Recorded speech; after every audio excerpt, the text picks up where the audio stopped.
hearing of the Committee on Ways and Means, Subcommittee on Rationalization of the Mining Fiscal Regime.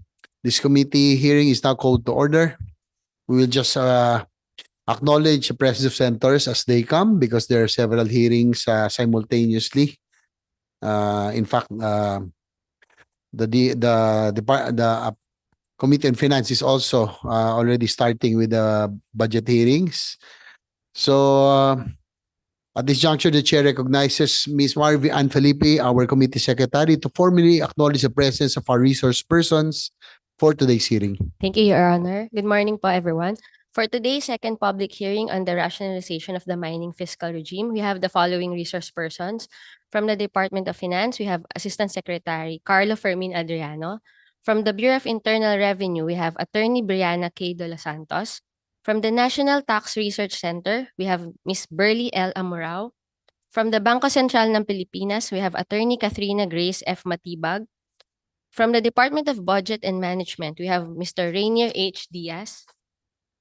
From the Department of Environment and Natural Resources, we have Engineer Marshall H. Mateo. From the Department of Trade and Industry, we have Director Raquel B. Echage. From the National Economic Development Authority, we have Director Desiree Joy O. Narvaez. From the Mines and Geosciences Bureau, we have Engineer Chodorico A. Sandoval. From the Philippine Institute for Development Studies, we have Dr. Sunny N. Domingo. From the Union of Local Authorities of the Philippines, we have Director Maricor Ann Cauton. From Carmen Copper Corporation, we have Attorney Axel Tumulak and Mr. Rod Reñada. From the Chamber of Mines of the Philippines, we have Attorney Michael T. Toledo and Mr. Ronald Residoro. From Eastern Rizal Miners Association, we have Ms. Lita Lee. From Philex Mining Corporation, we have Mr. Romeo B. Bachoco and Attorney Francis Joseph G. Ballesteros Jr. From Philippine Nickel Industry Association, we have Ms. Charmaine Olea Capili. From Deloitte Philippines, we have Attorney Grace Molina. From KPMG RG Manabat and Company, we have Ms. Maria Carmela M. Peralta. From PNA Grant Thornton, we have Attorney Farah Andres Nage and Mr. Paulo Garcia. And from PricewaterhouseCoopers, we have Attorney Jaffe Azaraga. That will be all, Your Honor. Thank you, Comsec. Before we continue, the chair would like to give my opening statement. Again, good morning, everyone. I'm honored to fill in the shoes of my seatmate, now DepEd Secretary Sani Angara, as the newly designated subcommittee chairperson.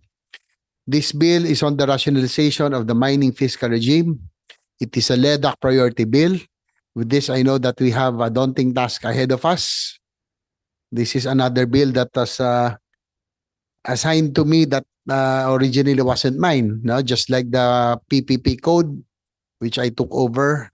So I would like to hear from the resource persons. I know that you there was already a technical working group, but since I'm new to this, this is completely foreign to me.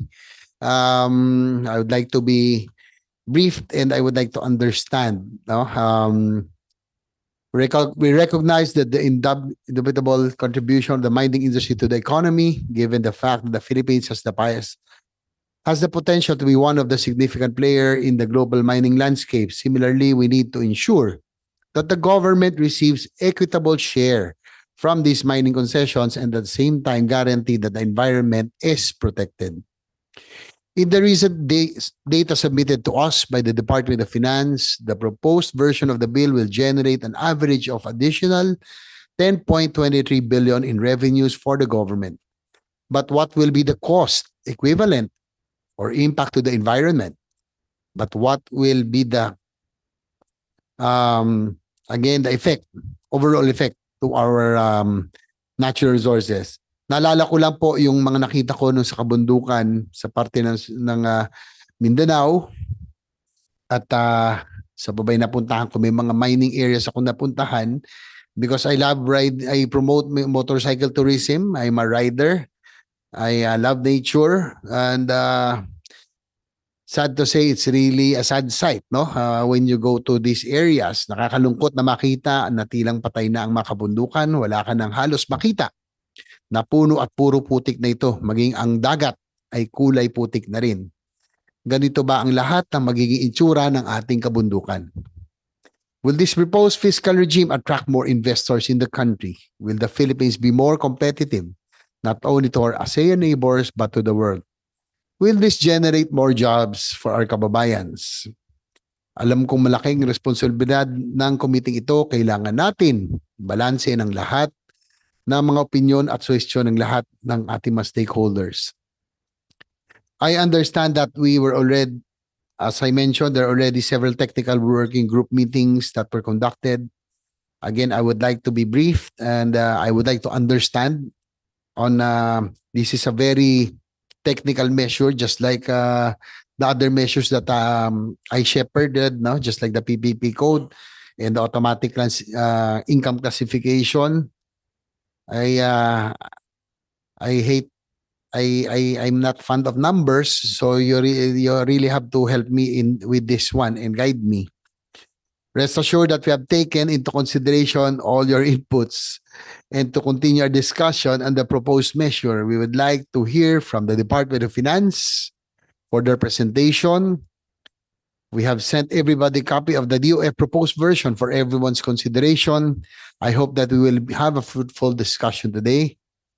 And to start the discussion, I would like to first recognize the Department of Finance for their presentation, because there is already a House version which differs from the DOF version. No, yung pong proposal ng DOF differs. So I would like to hear from the DOF their presentation.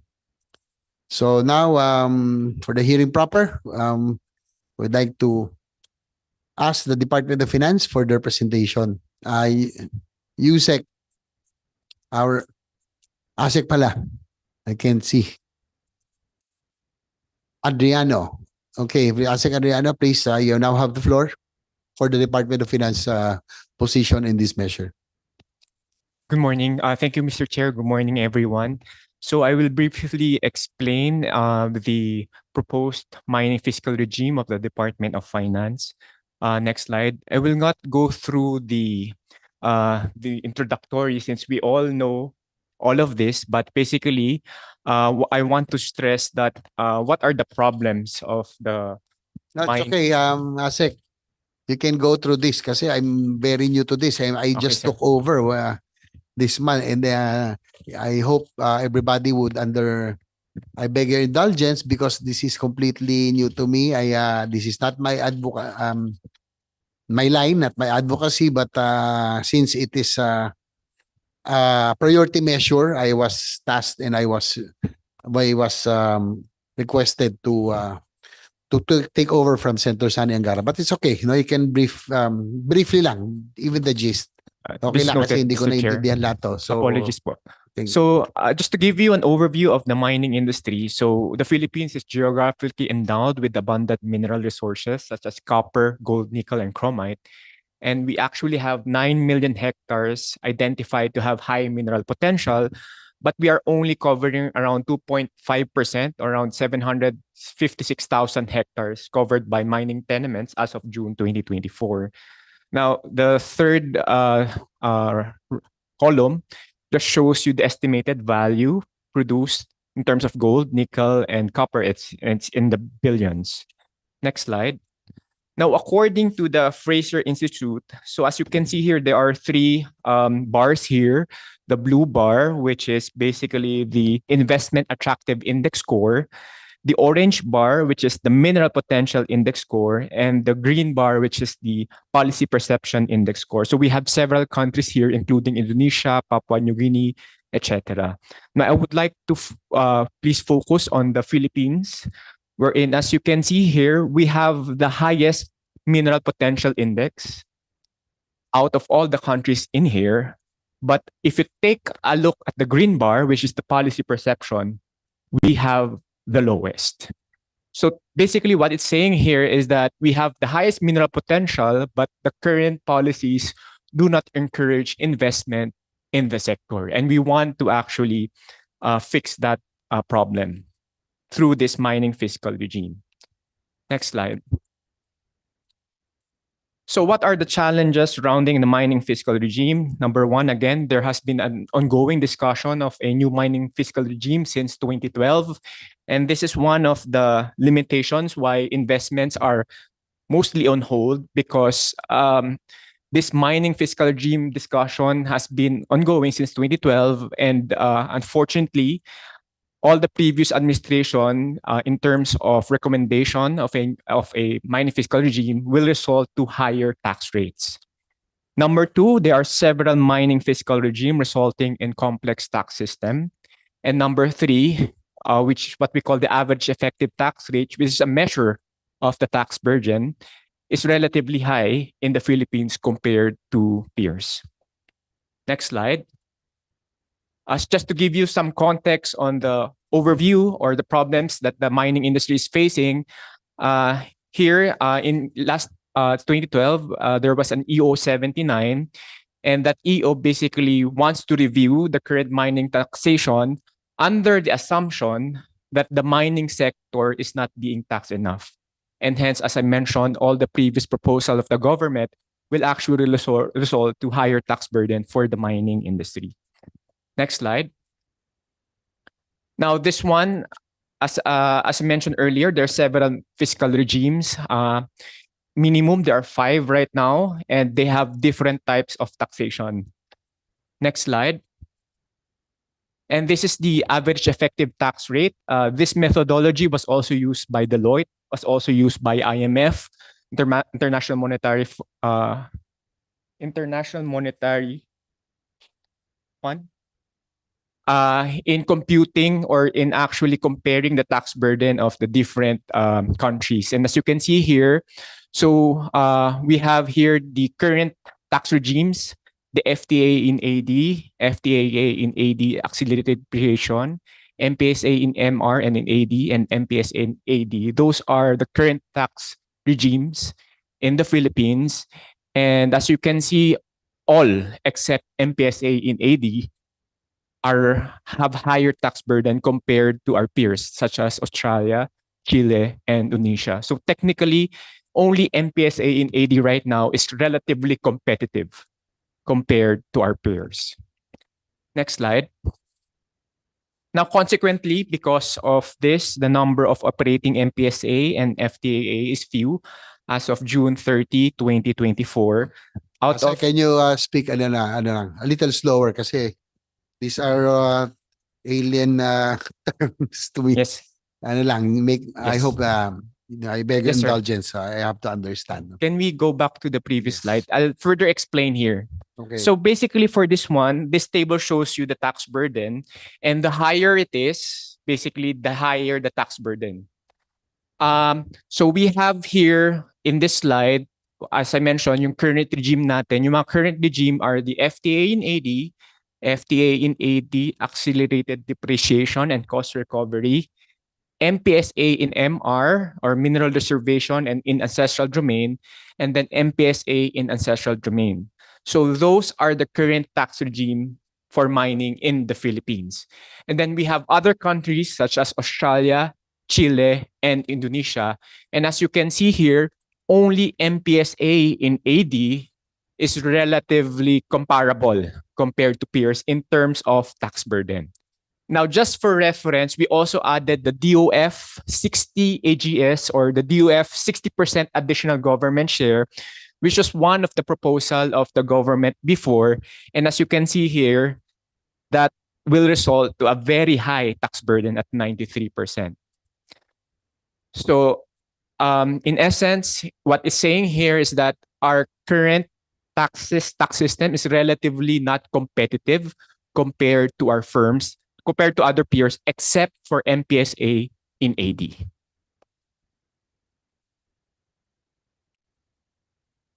Next slide.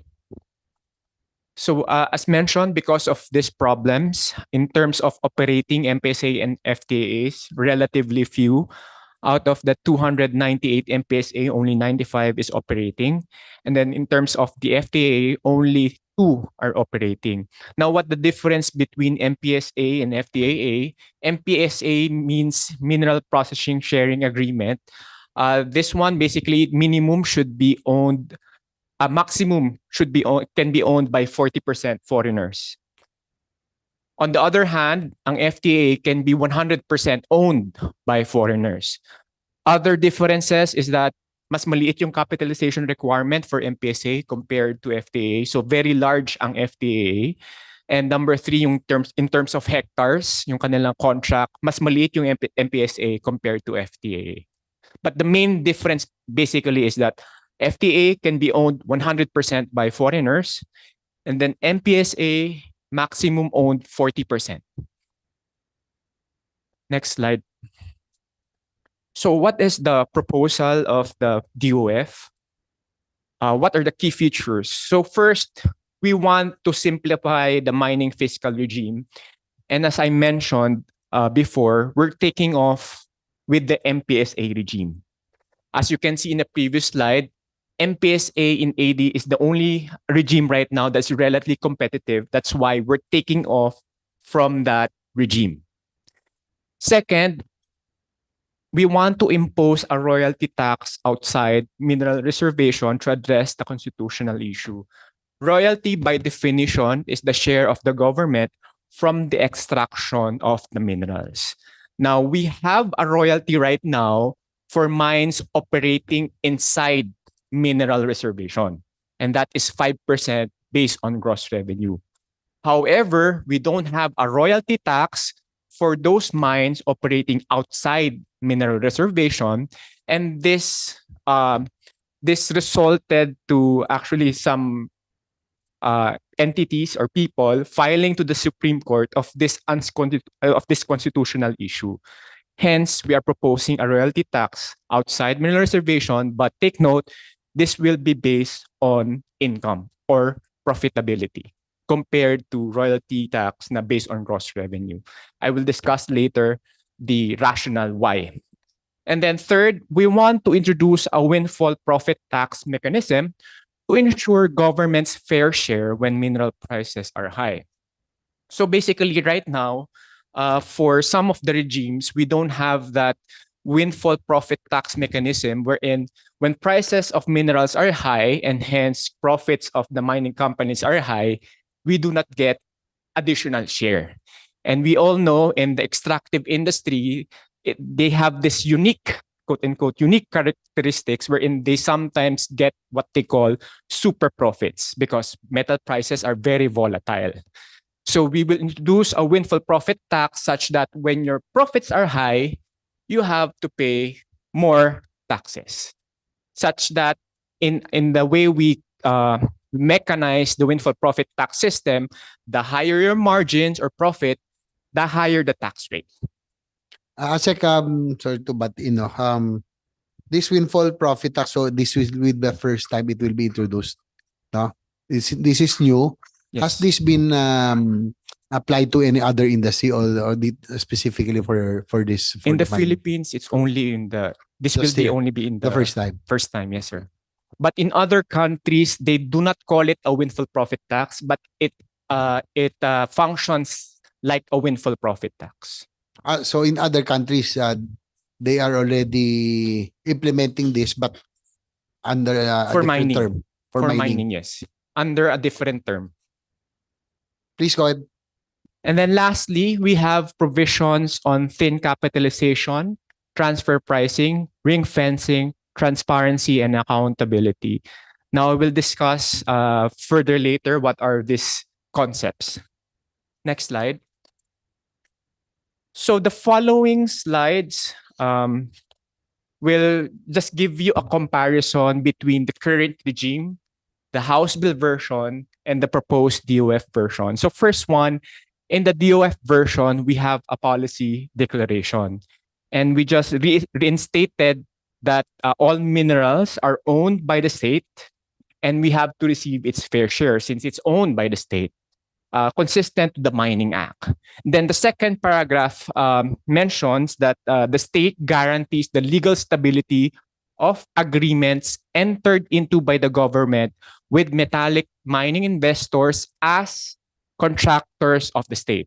It's also, again, consistent with the Mining Act because in the Mining Act, it states that the mining companies are contractors of the state. And then we have this quote unquote fiscal stability clause, including applicability of the tax regime in force at the time of execution of these contracts for the duration of their validity.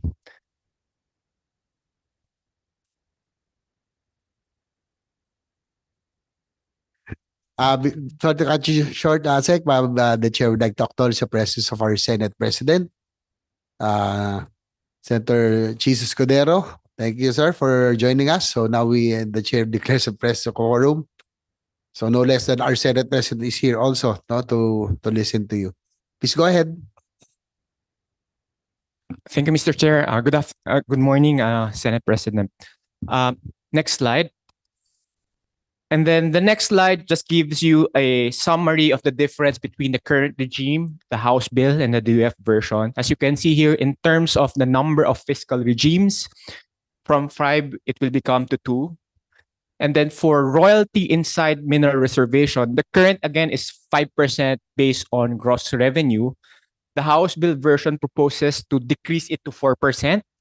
But in the DUF version, we propose to retain the 5% based on gross revenue. Now, for the royalty outside mineral reservation, under the current regime, it's 0. In the House bill version, it ranges from 1 to 5, and it's margin-based with 8 tiers. In the DUF version, it also ranges from 1 to 5%, the tax rate. It's also margin-based, but with fewer tiers, with 5 tiers. Now, why is the tax base for the royalty outside mineral reservation versus the royalty inside mineral reservation different? As mentioned, yung royalty inside mineral reservation is based on gross revenue.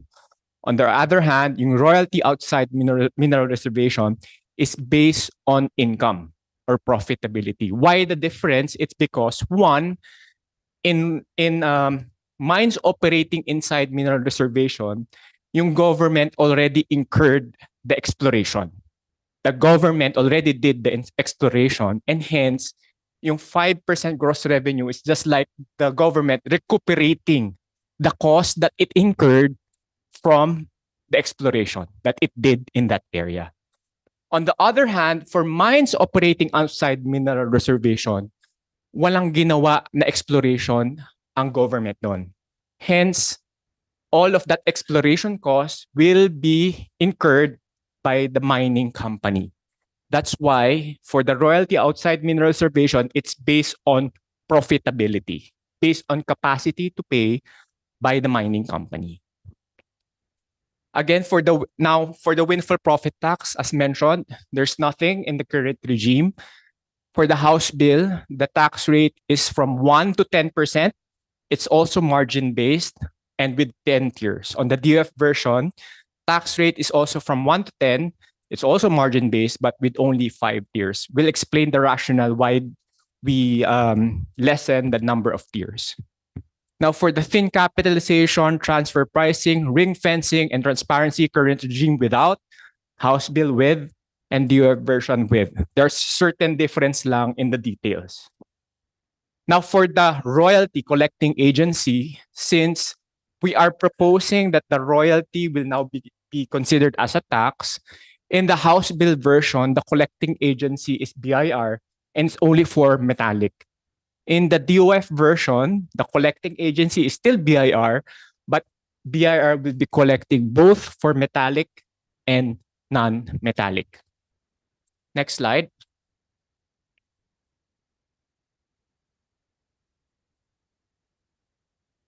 Next slide. All right, so we'll go to the details. So let's go with the thin capitalization first. So in the House, so what is thin capitalization? Basically, we are applying a limit to the debt to equity ratio. In the House bill version, it's 4:1, and it's applicable on all debts. Now, why are we applying a cap on the debt to equity ratio? Because if you incur debt, you incur interest payments. And interest payments are deductible to your income sa CIT nyo. So, if mas malaki yung debt, mas malaki pwede nyong i-deduct. That's why we're putting a cap. Now, in the DOF version, it's 2:1, so lower yung cap. But it's only applicable on related party debts. What is related party debt? So, ano ba related party debts? Parang, yeah, related parties. So we're limiting it to related parties kasi nga, for instance, I'm a mining company and parang may another company kung saan ako mangutang but we're related to each other. Ang gagawin ko, mangungutang ako sa kanya and then the interest payments, what can happen is that mataas yung interest. But it's just accounting kasi we are the same company basically. So, mangyayari kung mataas yung interest, mataas din yung interest payments ko and hence mataas yung pwede kong i-deduct sa aking CIT. So, we're only applying that cap to related party debts kasi concern lang naman siya kapag yung dalawang companies na nagtatransact are related. But if they're not related, most probably yung interest nila will be market interest rates. So hence the difference. Now for the ring fencing, what is ring fencing? Basically, ang idea is that a mining company will be the separate taxable entity. Bakit kailangan gawin to? For instance, I'm a mining company and I have project A and project B. Right? Project A is making a lot of money. Project B is losing money. Now, what I can do to actually lessen my liabilities, tax liabilities, I can consolidate my revenues and costs for mining project A and mining project B. Hence, wala tayong makukuha talagang taxes, especially for our royalty na bago, royalty outside mineral reservation, and yung sa ating windfall profit tax. Kasi based on profitability yun If you allow them to consolidate, wala tayong makukuha doon sa dalawang taxes na yun. So we applied a ring fencing for mining companies. Now, under the House Bill, ang nakalagay doon, ring fencing rule will apply on each mining operation as a separate taxable entity. Dito kami nagkatagal kasi we found out that kasi may mining contractor and sometimes iba pa yung mining operator. So yung mining contractor, siya yung nakakuha ng contract ng MPSA and FTA. Now, there are some instances na yung nagmimina mismo, yung nag-ooperate ng mine na yon is different from the mining contractor. And in other very special cases, yung mining contractor has several mining operators. So, yun yung naging conclusion namin with consultation with BIR, MGB, and the Chamber of Mines. Hence, yung proposal namin is that the ring fencing, it's for the mining contractor with respect to each and every mineral agreement it holds or operates. But we have parang other cases. In case the mining contractor is the mining operator, same lang siya. Yung mining contractor, same as the mining operator, yung mining operator will separate taxable entity. Now, if the mining contractor commissions a mining operator, yung mining operator na rin yun, yung parang separate taxable entity. Now, in some cases, as I mentioned, yung mining contractor has several mining operator. Each mining operator will be the separate tax entity. Now, bakit naging ganun yung proposal? Kasi we consulted with MGB, ano yung available data? Is it possible to implement this? Fortunately, with this type of mechanism, possible. So yun po yung aming proposal for ring fencing. Next slide. Now for the transfer pricing, what is this transfer pricing? Typically, right now it's for export yung ating minerals, and ang transfer pricing nangyayari is when parang yung mining company sold to another company at sometimes kapag related party, and they sell it at a lower price. Kasi again, it's like accounting lang naman eh. So, yun yung nangyayari, transfer pricing. So, the BIR needs to know if tama ba yung presyo na sa pagbenta nung mineral. So, hence we have this transfer pricing. Now, in the House Bill version, ang nakalagay doon, BIR and DOF be furnish a copy of assay reports, and BIR be furnish sales and marketing agreements. So itong assay reports, binibigay to right now to MGB, directly to MGB, hindi nakaka-copy furnish ang BIR. So ang proposal is, kasi you need these assay reports before nila ma-ship out of the country. So kapag pinasa nila sa MGB, kailangan copy furnish na rin ang BIR.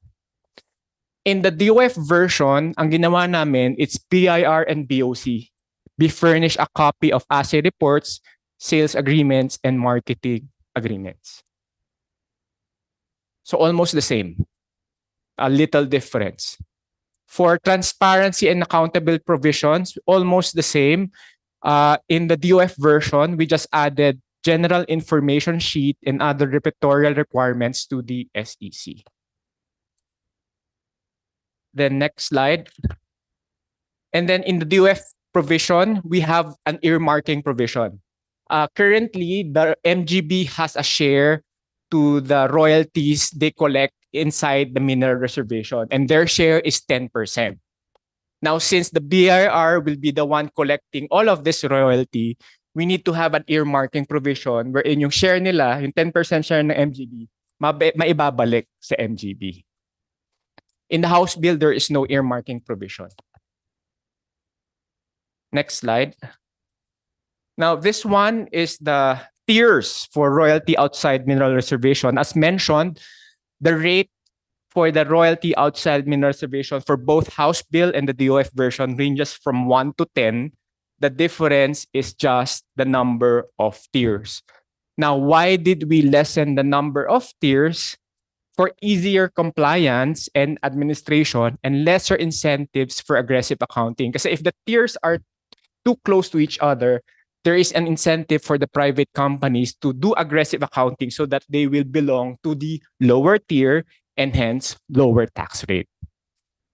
So yun yung difference. Kaya namin pinauntihin yung tiers. And another difference is we will impose a minimum royalty rate. This is similar to a minimum corporate income tax. Because as you can see in the House Bill version, if the margin is less than 1%, then the mining company will pay no royalty. Hence, in the DOF version, if the margin is less than or equal to 0, we have a minimum royalty rate of 0.1% of gross output. Now, what is the... ASEC, if I Yes. may. Royalty ng ano to? Come again, sir? Royalty ng ano? Royalty for... Ito yung mga share to the extraction. This is not the royalty to indigenous people. I didn't say indigenous people. I was about to say LGU. LGU, That's why I was asking, anong royalty to? ito yung outside mineral reservation, sir. Outside mineral reservation. So right now, there's a royalty inside mineral reservation. Yes.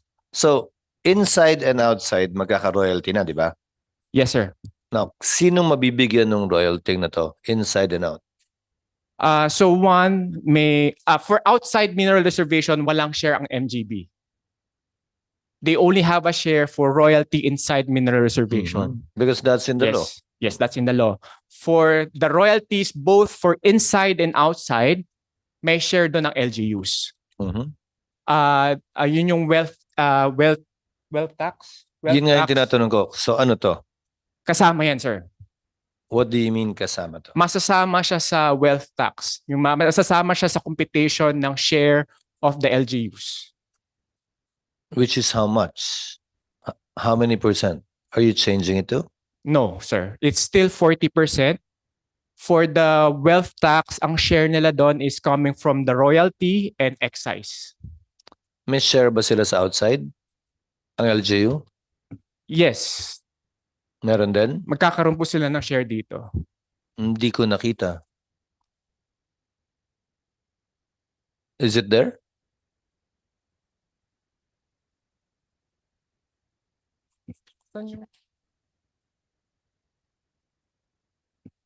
Yes, sir.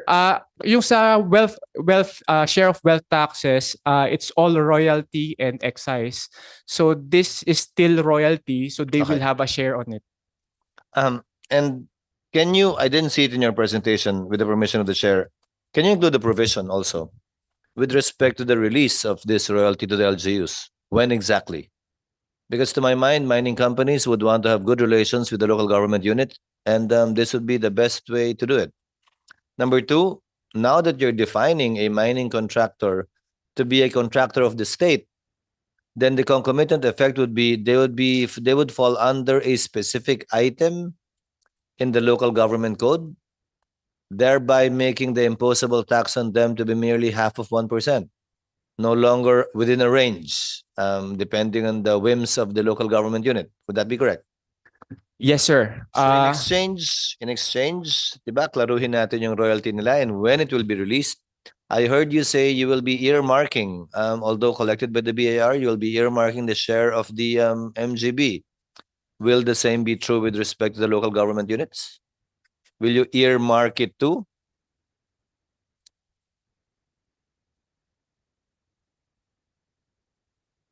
Sir, it's automatic. The share of the government from the wealth taxes is under the LGU code. So, ibibigay sa kanila, i-withhold na ng mining company, hindi na dadaan sa DOF o sa BIR o kahit kanino? Sir, right now, lahat kinokolekta, dadaan muna sa treasury, and then it's basically parang through NTA din yung kanilang share eh. So after 2 to 3 years, saka lang nila Yun na nga yung problema ko. Bakit sir. after 2 to 3 years? How long does it take you to compute the share based on the excise tax and the wealth tax? Hindi naman to ira, ikaw naman, na kailangan 3 years after pala ikaw compute. It doesn't take that long. If you can compute the excise tax of the mining company within the fiscal year, why can't you compute the share of the LGU via royalty in the excise tax within the same fiscal year as well? Sir, we actually in principle, we agree with you, dapat mapabilis yung share, and that's why in the MICC, mining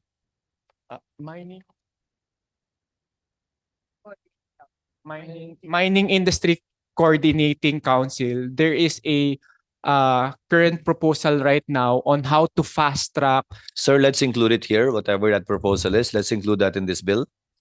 I think it will still fall under, if at all, the same subject matter, and you won't be having two topics under the same bill that will be violative of the Constitution. Kindly find a way to insert this here.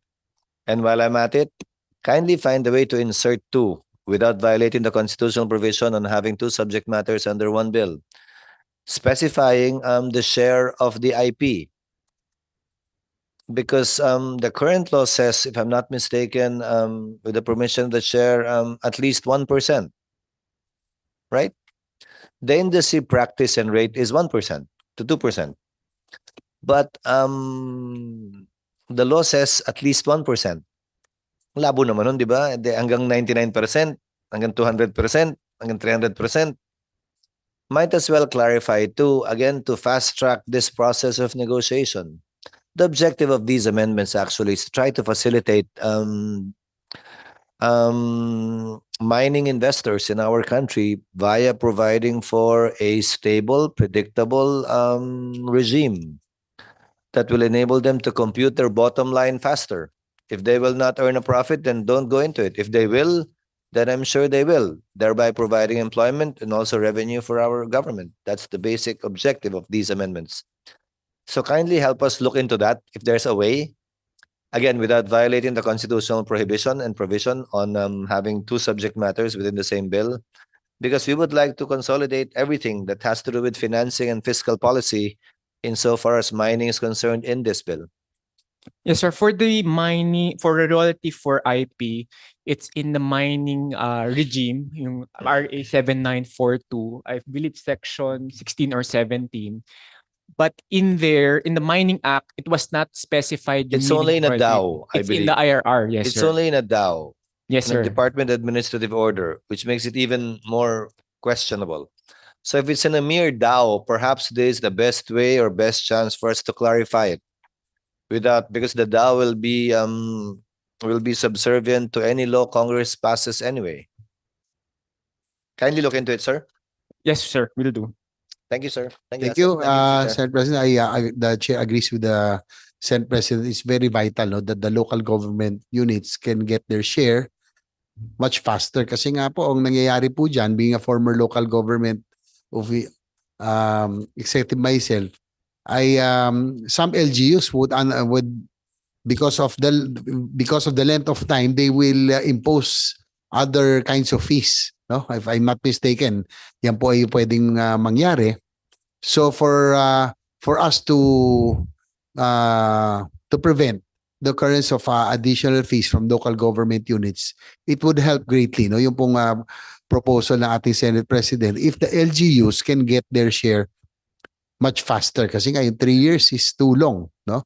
Kung pwede natin ilagay in one of the provisions to, so that wag nang kasi pag dadaan pa ng National Treasury, DOF, it will really take long. So pwede bang nakaano na yan?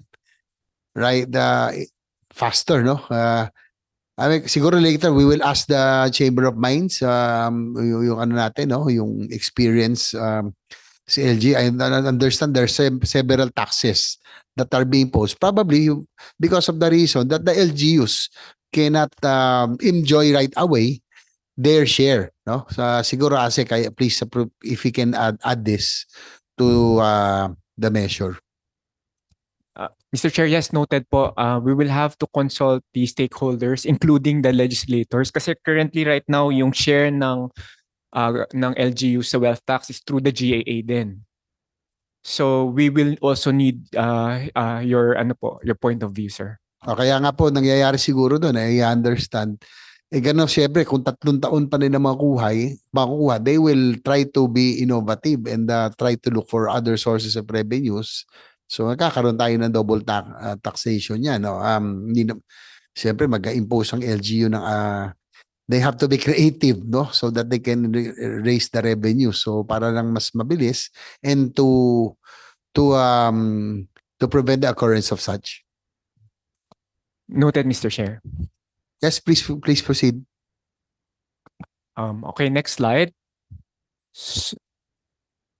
So this one is the windfall profit tax. Again, House bill and the DOF version has the same range in terms of tax rate. It's ranging from 1% to as high as 10%. Now, again, the difference is in the number of tiers. Same rationale. We lessen the number of tiers for easier compliance and administration. And again, lesser incentives for aggressive accounting. But if you take a look, I would like to point out that in the House bill, the windfall profits tax starts at 35% margin. In the DOF version, it starts at 30%. Next slide. This is the updated incremental revenues.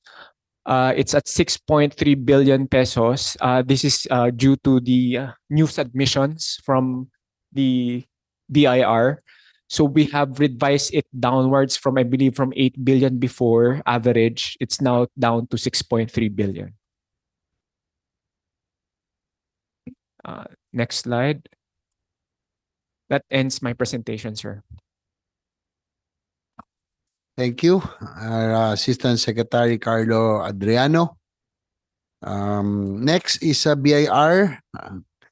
Any BIR representative, Attorney Briona K. De Los Santos.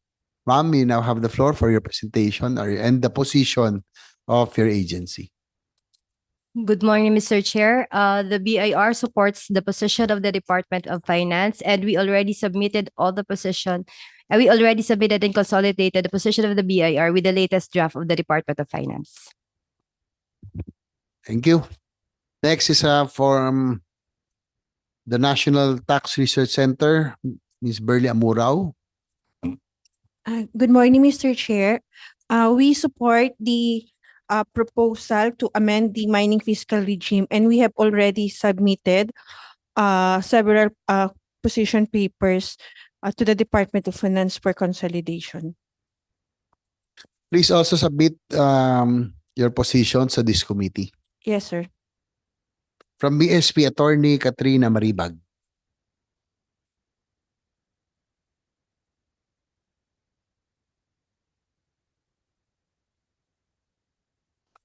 She here? Any representative from BSP? If none, DBM, Mr. Rayner Matibag. Good morning, Mr. Chair. I think we already submitted our not yet submitted the position of DBM for this matter po. And may I also clarify based on RA number 7160 section 290, it mentions that the amount of share of LGUs, particularly for the ERA and for the mining taxes, royalty, forestry, fishery charges, and such other taxes, fees or related charges po. These are being, yung share po neto is the preceding year lang po. It is not the same with the national tax allotment of around 2 years before it can be released. However, it should be noted that based on current guidelines, the collecting agencies can already validate their collections with the BTR, and then they can submit it to DBM for fund release. However, we also noticed that there are delays in some instances wherein the collecting agencies gives us prior years, as in matagal na siya. Halimbawa po, may natanggap kami ng mga shares po na mga 2019 pa. But we will process it once we receive the said certifications naman po from the collecting agencies and the BTR po. Thank you po. Thank you. The chair would ask later questions regarding that on how we can be able to resolve this issue that the Senate President brought up earlier. For DNR, Engineer Marshall Mateo.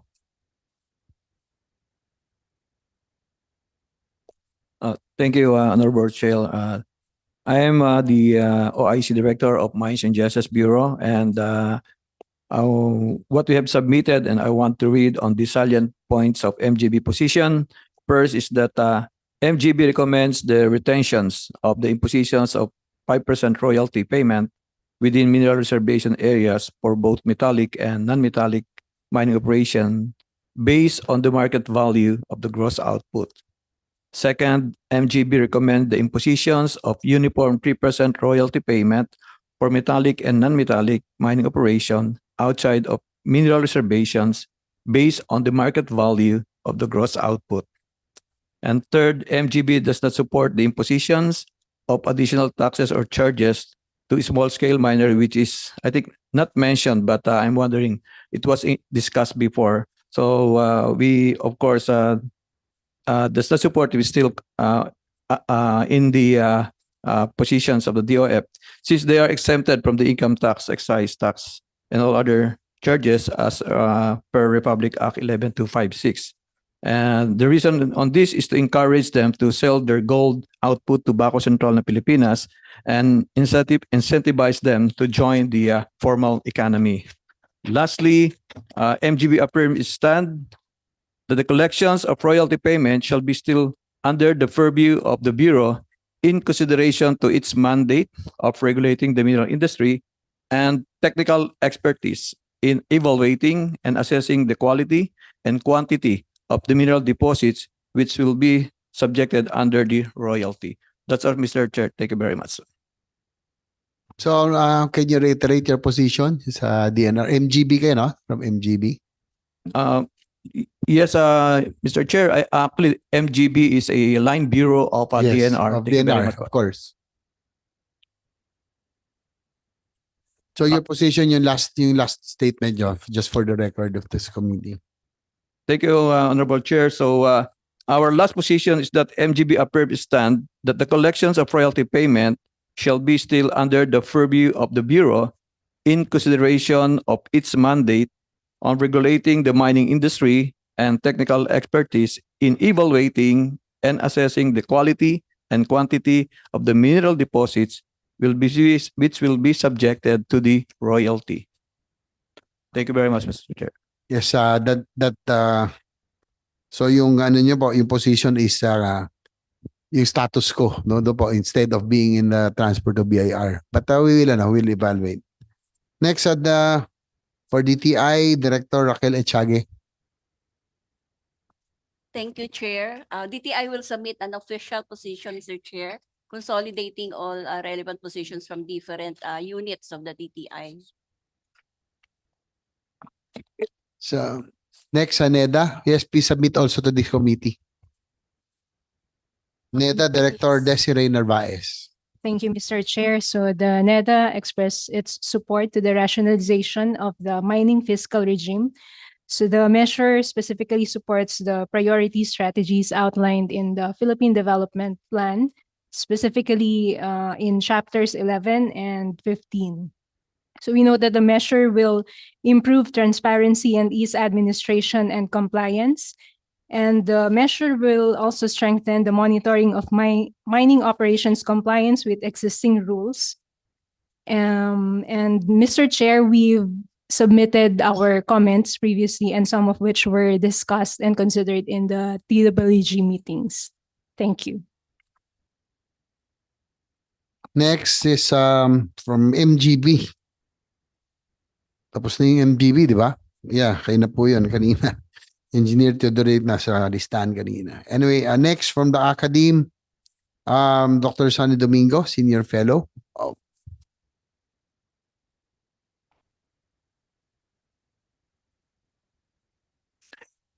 Good morning, Mr. Chair. I'm not from the academe. I'm still from government, as PIDS is the national government's think tank. Please right. state your position from the We actually submitted our position paper prior to the meetings of the TWG, and we have indicated their items for augmentation. No? And I think even with multiple TWG meetings, a lot of our concerns were not addressed. No? But we definitely support this attempt to rationalize the fiscal regime for mining. We are also very grateful for the leadership of DOF and the participation of our stakeholders in all those meetings. But having said all of those, we still note the very conservative provisions indicated in this new version of the bill, and the very conservative estimates now with regards to additional revenue accruing to government. It was earlier mentioned that we are looking for equitable share, no, on the part of course, the national government and our communities. And we are still looking for that manifestation in our version of the bill. Another concern is, well, we have limited so much the coverage of this bill. No, for one, we have taken out provisions looking at small-scale mining, looking at non-metallics,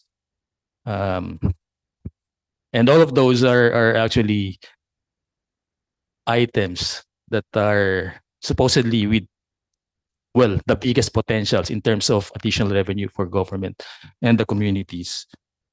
We just want to ensure, again, just to reiterate, that we are getting the most out of mineral extraction. You mentioned, Mr. Chair, earlier your desire to not only get enough for the government as share, but also to protect our environment, our ecological integrity. And if, yeah, you're right, no, going around looking at mining operations, you see a lot of entry points for definite augmentation in terms of bureaucratic action. So we want to see a better landscape in terms of us getting additional revenue from mining operations. We also want to see better imposition of policy in terms of protecting our environment. In the end, I also, we also agree with the manifestation of our Senate President that what we want eventually is to facilitate mining investments through stable and predictable mining fiscal regime in the country.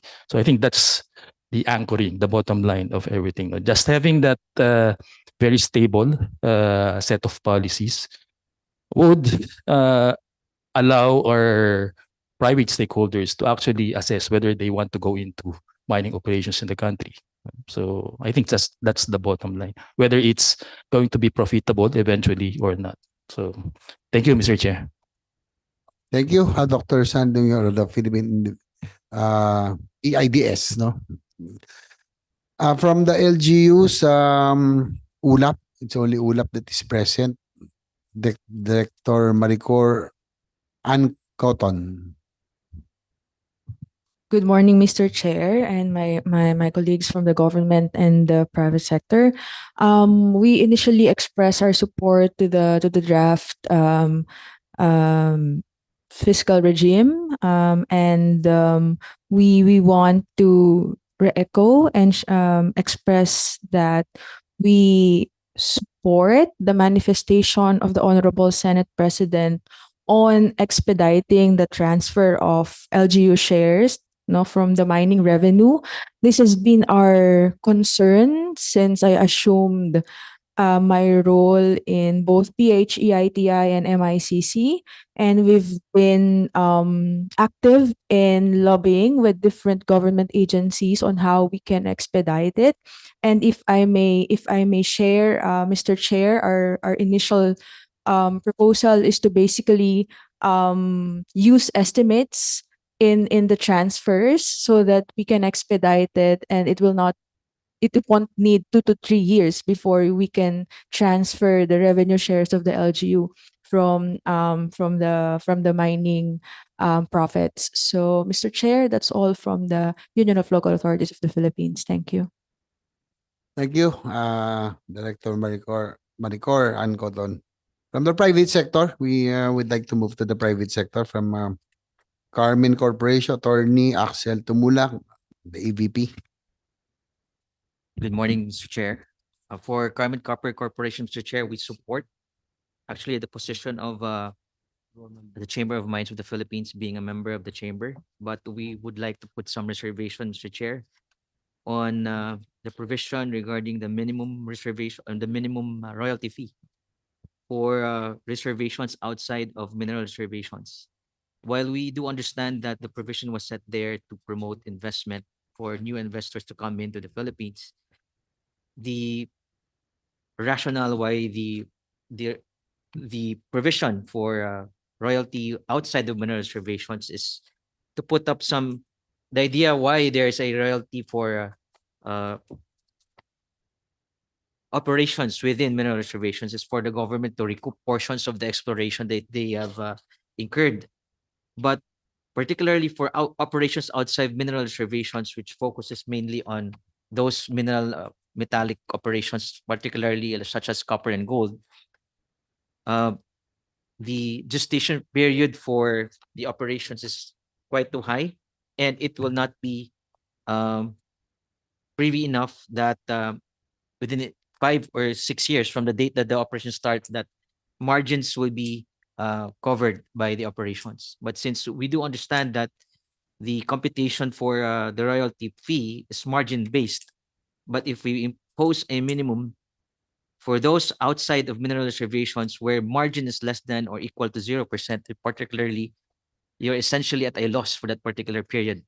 And you are taxed based on the gross output, which is relatively higher compared to margin-based income computations, which is based on net income at the end of the year. So we'll just put Mr. Chair, our position in a position paper that we will submit to the this office for Carmen Copper, Mr. Chair. Thank you. Thank you. Next, any representative from the Chamber of Mines? I see Mr. Mike, Attorney Mike Toledo in the room. Yeah, you have the floor, sir, the chairman of the Chamber of Mines. Good morning, Mr. Chairman, and to all the honorable members of the Senate Ways and Means Committee. Of course, the Senate President who was here earlier.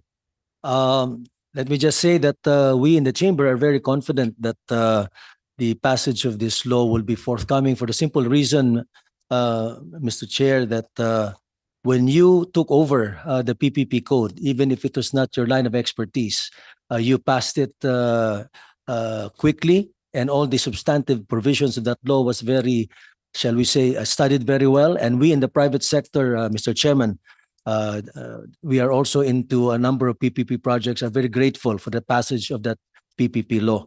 So we are certain that it will be the same here in the passage of this mining fiscal regime. So on behalf of the members of the Chamber of Mines, Mr. Chairman, we thank you for this opportunity to state our position on the new mining fiscal regime proposal. Allow me to please reiterate our members' view that the passage of a new tax law should not only help boost our nation's revenue coffers, but equally important, will align our sector with the Marcos administration's thrust of tapping minerals development industry in the global effort towards the renewable energy transition in response to climate change. Among other policy challenges that need to be addressed, it is crucial to establish a stable and predictable mining tax regime. Given that a mining tax increase is unavoidable, we in the chamber believe, Mr. Chairman, that the new tax scheme should at least be one that will encourage investments and promote competitiveness. The Philippines, as was mentioned already by Yusek Carl, is not the only mineral-rich jurisdiction in the world. And it would be a pity, Mr. Chair, if we continue to miss on the opportunity to tap our vast mineral wealth on account of a prohibitive tax system. One of the main reasons why quality mining investors like Rio Tinto and BHP Billiton continue to put their money elsewhere.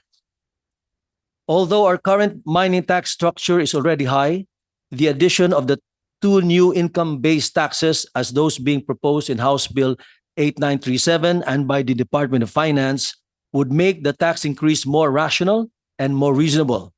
In both versions, higher taxes will be paid at higher operating margins when metal prices are high, and conversely, lower taxes will be paid when metal prices are low or when operations are not profitable. This will help sustain existing mining operations and encourage quality investments in the hugely untapped Philippine mineral sector. We also support the statement of the Senate President, which he said officially and unofficially at the back earlier on, Mr. Chairman, and we agree with the position of ULAP as well, that we should, as soon as possible, remit to the local government units where mining operations are in place, whatever their share is. That has been the constant complaint of the LGUs at the very beginning. As far as I recall, when I entered the mining industry, they have always been advocating for an early release. But unfortunately, the way the law is stated now, it would take roughly about 3 years before they actually get their share. So that is why, sadly, LGUs, as you mentioned, Mr. Chair, would come up with other innovative ways, which is actually a camouflage for additional taxes in the form of environmental assessments, permits, etc., etc. This has to stop, Mr. Chairman.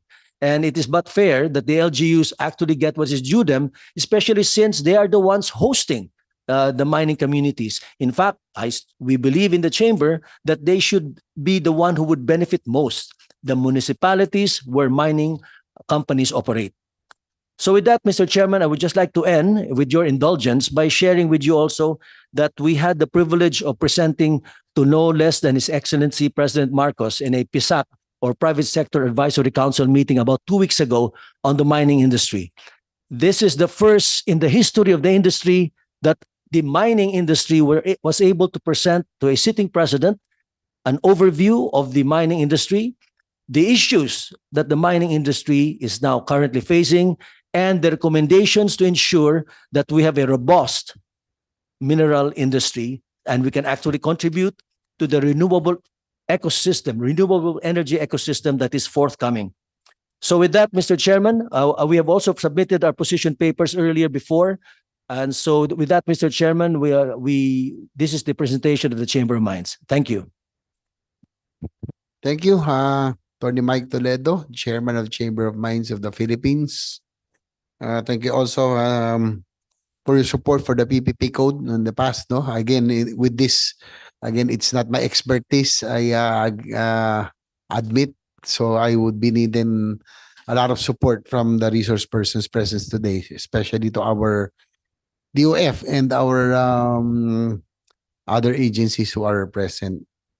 Next, from the Eastern Miners Association, Ms. Lita Lee, the president of Eastern Miners Association, and then Philex Mining Corporation, and then Philippine Nickel Industry. That order.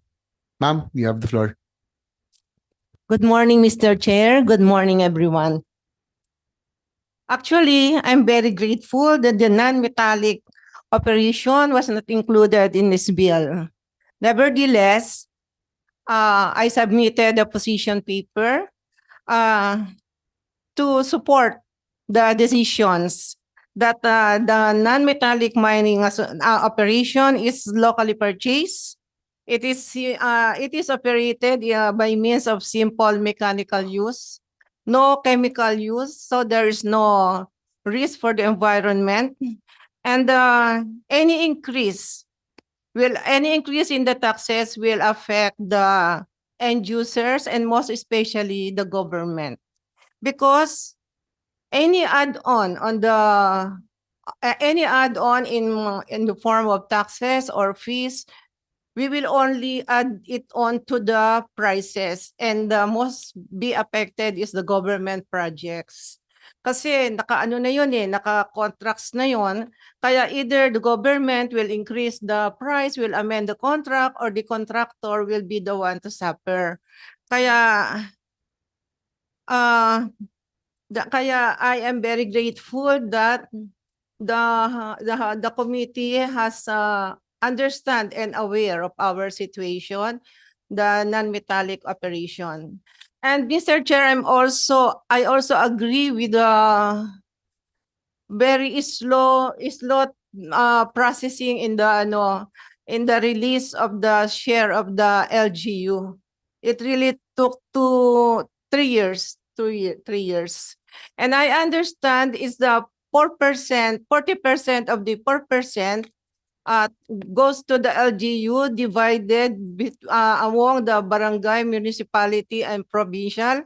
The barangay being the highest percentage they receive. That's all, Mr. Chair. Thank you, ma'am. Thank you again for The chair also expects the submission of your position on paper to the committee. Next is from Philex Mining, Mr. Robio Choco, SVP. Good morning, Mr. Chair. Thank you.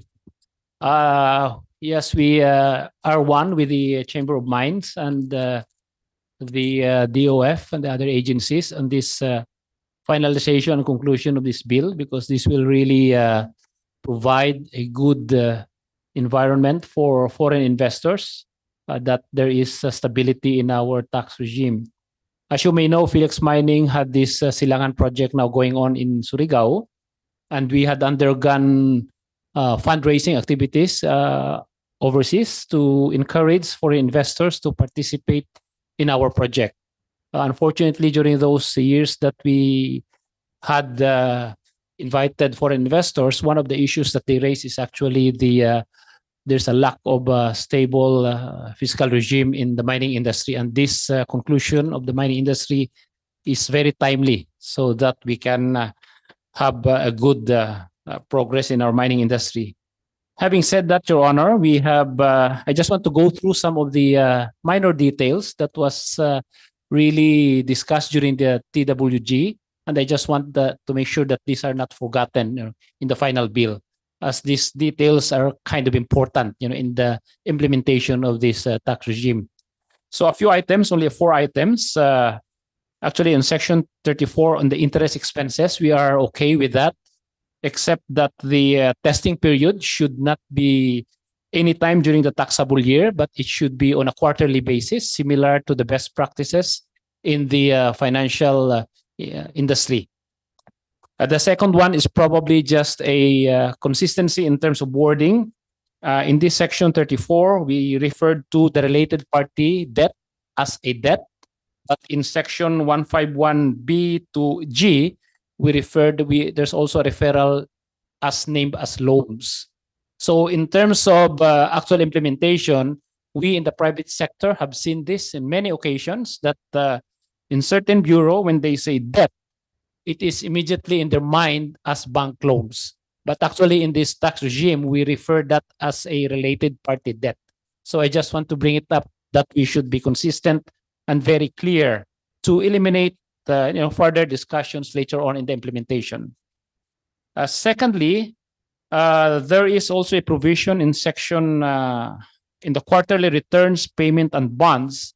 We previously highlighted to this that there is no need for the mining companies to post a bond on the estimated amount of royalty due, whether it's a margin-based royalty or the royalty equivalent for the estimated royalty due for the quarter. Since we want to minimize the burden to the mining industries, there is no need for this bond to be filed or to be posted because we are already paying our quarterly income tax return even without the bond. So we just want to make sure and put that on record that we are not in agreement with that provision. And the last one is on the ring fencing provision. We also sorry to interrupt you. Can you please repeat kung ano po yung that provision that you are on not the bond, on the posting of the quarterly bond for the estimated quarterly royalty dues. So we don't want to put additional burden to the mining industries by requiring them to post a bond for the quarter. Just like we treat this as just like our corporate quarterly income tax that we are also paying. So we hope that the DOF and the committee will consider that removing that requirement of posting a bond. The third item that we want to highlight is on the ring fencing. We have discussed this in the TFWG that mining companies like us in the future, we may be operating two mining operations within the same vicinity that may be using the same facility, a process plant. So it will be very difficult to segregate the costing of the process plant processing different sources of ore. Currently, Felix Mining, we are not in that scenario. But we are just projecting that in the future, like in our Surigao mine, there's another ore body adjacent to our existing mine that may be in this situation. So we hope that the further clarification and the implementation of this ring fencing provision be made so that to eliminate any other confusion later on. And lastly, Mr. Chair, on the requirement of submitting as a report sales agreement with our customers. This is under section 1.151D. Currently, we are submitting as a report to the MGB, and the sales agreements that we have with our customers are also available in our office. And this is being submitted to the BIR as and when there is an audit in our books. The reason why we are not in agreement that it is mandatory for us to submit regularly, perhaps on a monthly basis, as required in this current provision, especially sales agreements. Sales agreements are with our customers and there are proprietary confidential information between us and our customers. Now, if we are required to submit this regularly, monthly, to the BIR, we lose the confidentiality of these agreements. But if the BIR would require us later on to provide them during the regular examinations, as what is happening today, it is always in our books. It's always open. So again, that's the last item that we are highlighting in our objections or our request for consideration in the finalization of this tax regime. Thank you, Mr. Chairman. Thank you. Mr. Romeo Choco next is from the Philippine Nickel Industry Association, Ms. Charmaine Kapili, the Executive Director. Good morning, Mr. Chair. On behalf Good morning again, Mr. Chair. On behalf of the Philippine Nickel Industry Association, together with the Chamber of Mines, we support the passage of of House Bill 8937. We firmly believe that this proposed legislation marks a significant step towards establishing a fair and competitive mining tax regime for the sustainable development of the mining industry. This fiscal regime will help facilitate a stable and predictable fiscal regime for the industry to entice more investments for the mining industry here in the Philippines. PINEA commends the extensive dialogues and collaborative efforts between the private sector and legislative bodies and government departments which have shaped the current iteration of this bill. We firmly believe that the proposed fiscal and regulatory framework will not only increase the government's revenue and share from mining, but also foster an environment conducive to sustainable and responsible mining practices. We are dedicated to collaborate with the government, legislative bodies, our communities, and other stakeholders to ensure successful enactment of this bill. Mr. Chair, we are pleased to also inform you that together with our communities and the local government units, we have continuously committed to practice responsible mining, not just to enhance our environmental protection programs, but also to promote to help our communities to be resilient after mine life. We are also pleased to inform you, Mr. Chair, that the members of the nickel industry have launched its first UN Social Development Goals in 2021. And we would like to share this report to you, Mr. Chair, to show how the mining industry are implementing responsible and sustainable mining in our own respective communities. Thank you, Mr. Chair. Thank you, ma'am. Now we move on to the tax firms. There are several resource persons present. From Deloitte Philippines, Attorney Grace Molina, representative. Here. Ma'am. Attorney Grace, you have the floor. Yeah, good morning, Mr. Chair. We reiterate our previous position that with respect to Section 34D on the thin capitalization rules, our stand is that we currently have transfer pricing rules that govern existing related party transactions. And the said rules, I believe, sufficiently address or would cover any issues regarding related party transactions, including related party loans. So again, the previous position remains that this particular provision limiting interest expense deductions on the mining industry is a first, meaning there are currently no formal thin capitalization rules. This is the first time that our statutes cover, or our tax law covers thin capitalization rules, and we want to know why there is the first time it covers the particular mining industry in particular. And this will open the floodgates for the BIR to also scrutinize other industries with respect to this. So as regards Section 34D, we would like to to suggest that this be put on hold for now, because this will open a lot of questions, not just for the mining industry, but for other industries as well. Thank you. We take note of that.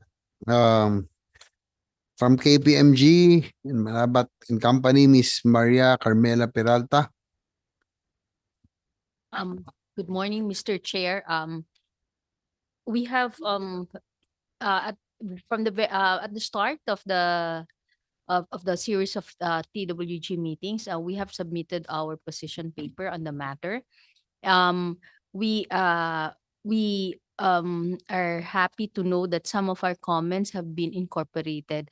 Our main concern actually is to have clarity in the administration of the proposed tax rules. So I do understand that there are certain concerns raised by the stakeholders, and the comment that I have is that there should be some kind of clarity, because that will make tax administration beneficial for all the parties concerned.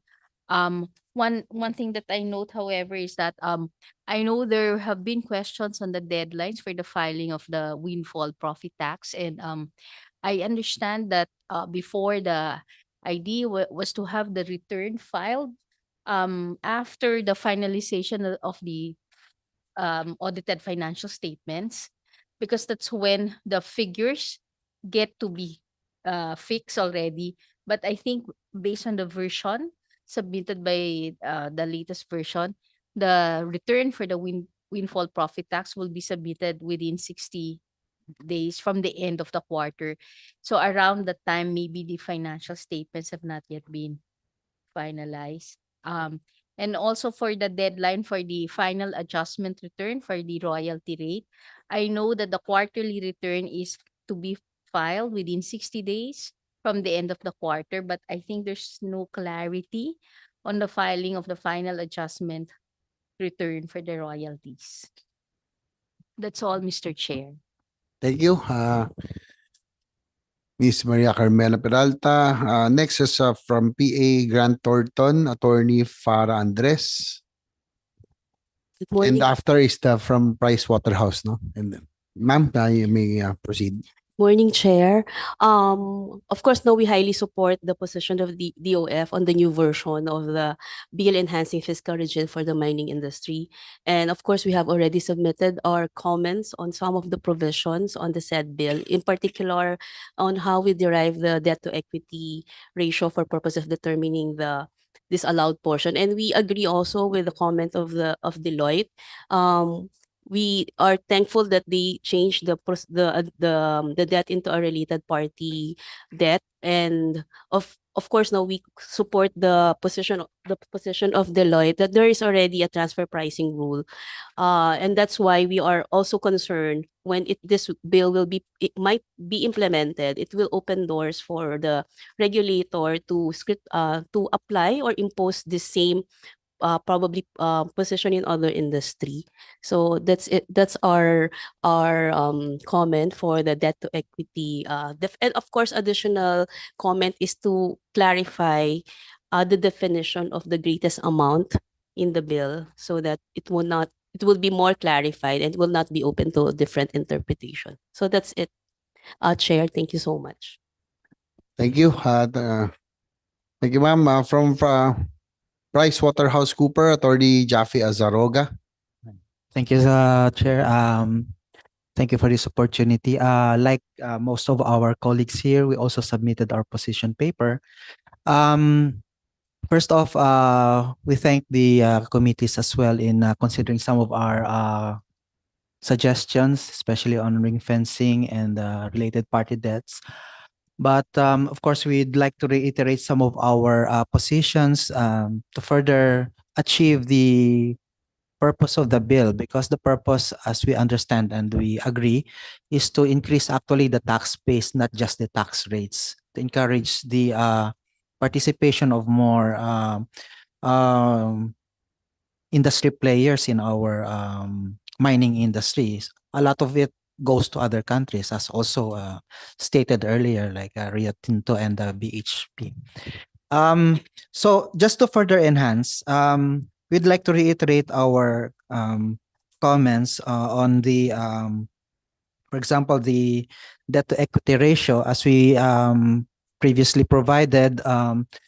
The debt equity ratio was actually removed for BOI entities and to incentivize further investments. But here we are trying to really introduce here in mining, so that kind of conflicts with the purpose. And even now, it's from 4:1, it became 2:1. So maybe that's something we need to look at again, especially in the light of, for example, some countries which we are in competing with for investments and development. Like Chile, it has a 3:1 for the same related party debt. And even for some other countries, they don't even put any period, to claim. So that's one for us. For the other new suggestions, we are one with the industry as well and raising some concerns about the minimum royalty. We already have a minimum corporate income tax.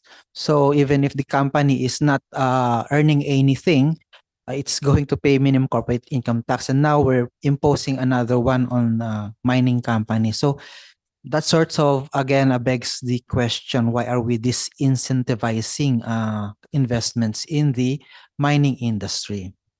So hopefully this can be reviewed again.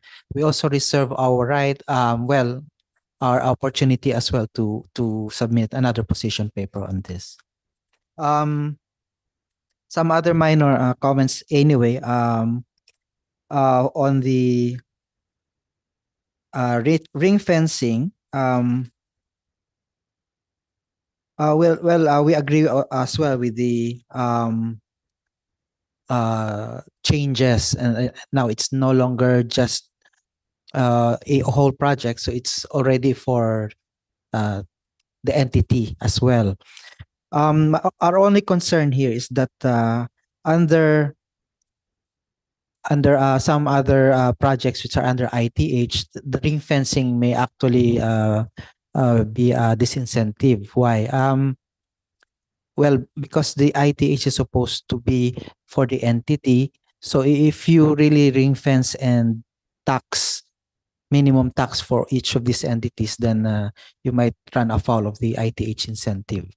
Hopefully it can be clarified in the bill as well. Let me take this opportunity as well to raise the issue on NOLCO. NOLCO is allowed for losses to be recovered in 5 years under the current rule. But we know that mining is really a very capital intensive industry.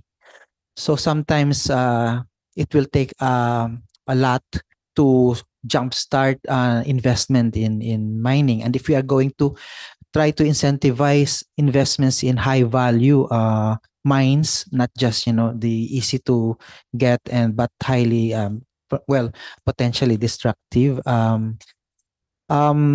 we have to attract good capital and good investments, and NOLCO is one of them. They look at it really because they have a very long time to recover investments and losses. So hopefully we can look at some extension for the mining industry, not just 5 years. Because for example, even if we incentivize a mining concern for ITH, ITH has a sunset, okay, only 5 years. And if we have the same period of 5 years to recover the NOLCO, then it essentially expires. So maybe we can exempt the period under ITH from the recovery of the NOLCO period. So that's it from our end. Thank you, Senator. Thank you. We the committee invited representatives from the provinces, but unfortunately nobody showed up. No, it would have been helpful, no, in our discussion today regarding their concerns as to the remittance. But the ULAP is here, but unfortunately, sayang po, no, the province, sayang sana the League of Provinces and other LGUs should have been here. So now,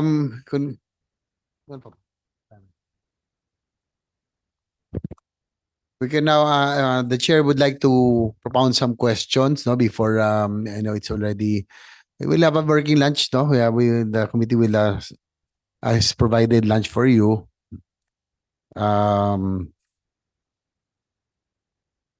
The chair would like to ask first Department of Finance, again, Asik Adriano, if he can answer.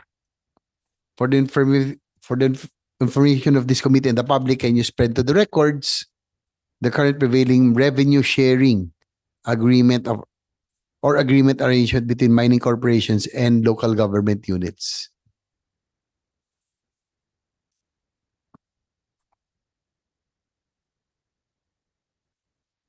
Thank you, Mr. Chair. So for the wealth share of wealth taxes of LGUs, basically the base of this is the royalty payments and excise tax.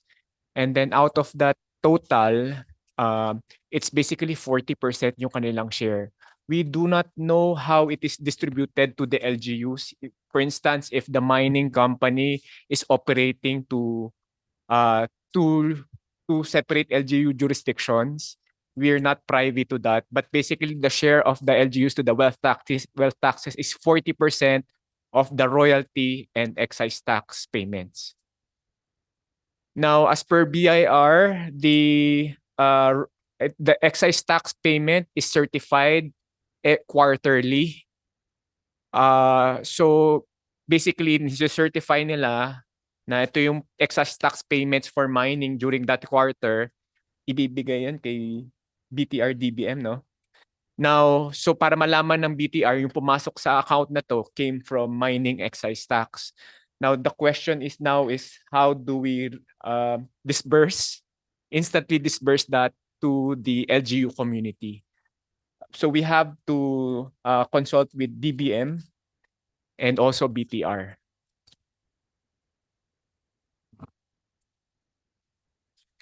There was a joint circular that's issued by DBM, DILG, DNR, and DOF in 2009. No? Medyo matagal nito. Joint Circular 2009-1. This updated the guidelines and procedures on the release of LGU shares from the mining taxes.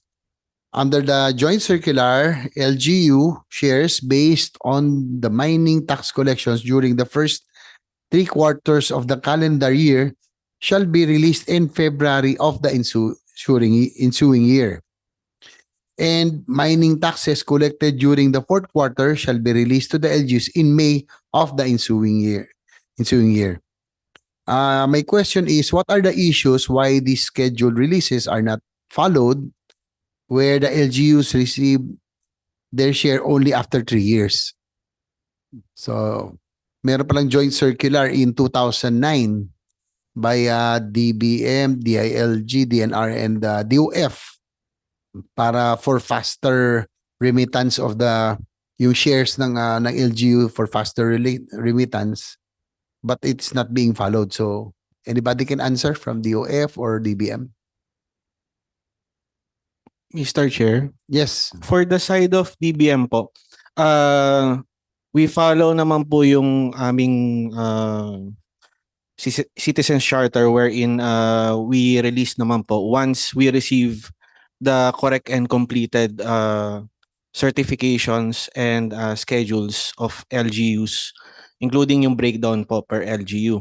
However, as mentioned earlier po, there are some instances wherein the collecting agencies for mining taxes, BIR, and for royalty, MGB, wherein they submit po mga prior years na collections which they validated between the collecting agency and the BTR po.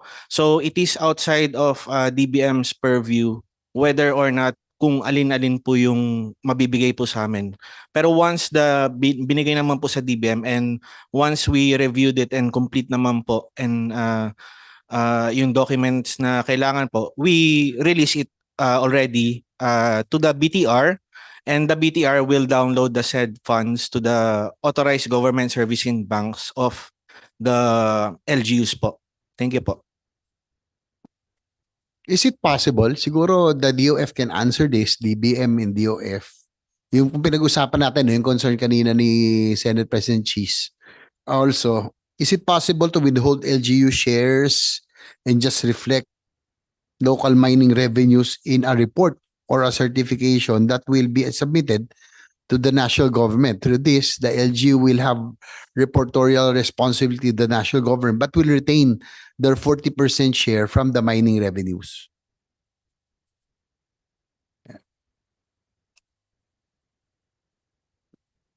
Sige, anybody can answer? Asek?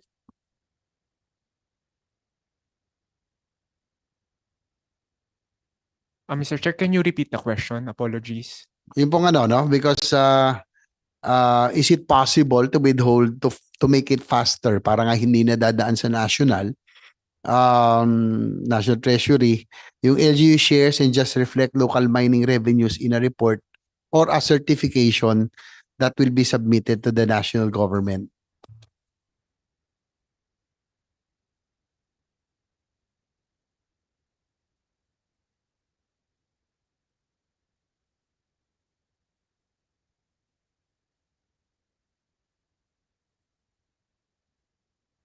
Mr. Chair, we have to consult with other agencies because number one, once collected by the BTR, by the BIR, it's part of the National Treasury account. And anything na pumapasok sa Treasury account will be subject sa GAA. So yun po, I think ang parang suggestion is if possible po ba yung direct remittance na instead na dadaan sa Treasury, directly remitted to the LGUs, we will have to consult if that is actually possible. Yes, please research also and consult if if we amend certain laws, no, to make this to achieve this. This is noted, Mr. Chair. We will consult the other agencies.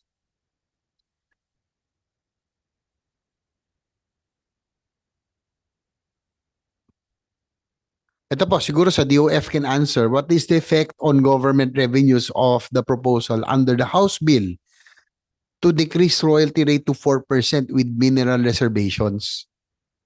Sa DOF version, kasi at present, it's 5, no? Present regime. And then sa House, they lowered it to 4%. And the DOF version has 5%. So, yun lang. What's the what will be the effect of the decrease to 4% if we could follow the House version? Mr. Chair, that will mean 1 billion less revenues. Yun yung po yung aming estimates. It's around 1 billion for gun revenues. But the DOF would maintain 5%. Yes, that's what's the rationale? Do you have any idea what's the rationale of the House version? Why they lowered it to 4%? Is it added incentive or what is the rationale? So incentive ba ito for the mining firms? Mr. Chair, we do not know the rationale, but we can consult the lower house. But I'd like to before we continue, siguro the chamber take advantage. Nandito naman si Attorney Toledo representing the Chamber of Mines. But the Chamber of Mines is supportive of the 5% of the DOF version. We are supportive, Mr. Chair. We are supportive because, of course, we studied everything and we feel that there should be some give and take, quid pro quo, give and take, and we feel that this is the best mining fiscal regime. The House version as well as the DOF version merged together, and of course with the inputs of the Senate. Because in our view, Mr. President, the sooner we have a mining fiscal regime in place, the better it is. Any delay will actually be detrimental, not only to the industry, but to the country, considering that, as I mentioned earlier, as we move towards renewable energy, and a lot of the minerals needed for renewable energy are found in the Philippines, copper, for example, and nickel, very crucial for battery and for electric vehicles. This is a chance for us to not only to attract local investors, but foreign investors to invest and make us a part of the global ecosystems for renewable, Mr. Chairman. Thank you. We take note of that. And I'd just like to ask again before we move on, DOF again, if you have any records, how much in revenues the government derived from mining royalties the last 5 years? If not already, you can just submit to the committee. Yung pong just like to get the revenues that the government derived from mining royalties the last 5 years. Please submit to the committee. No, you don't have the. Yes, Mr. Chair, we have those data we will submit. Thank you. House Bill number 8937 set the debt to equity ratio of 4:1 as threshold for the tax deductibility of interest expense. However, the DOF, as mentioned earlier in the presentation, is proposing a more restrictive policy on thin capitalization with debt to equity ratio of 2:1. So what is the government's policy in terms of thin capitalization in general? Asek, please. Mr. Chair, the difference of the 4:1 versus the 2:1 is because of the base as well, difference in the base. For the House bill, it includes all debts, whether party related or not party related. For the DOF, it's only for related party debts. So that's the reason why it's a restrictive policy on thin capitalization It's and DOF. Yes, it's lower than the House bill version. Would that have any effect to the investors? Wala naman, ano. What might be its effect? Well, Ano lang po yun, sir? Deductible expense lang yun. Basically, we're limiting the amount that they can deduct as interest expense if it's related party debts. how would the MGB and the DOF describe the mining industry in terms of funding source? What percent of mining companies have a solid equity funding and those that rely heavily on debt funding? How would the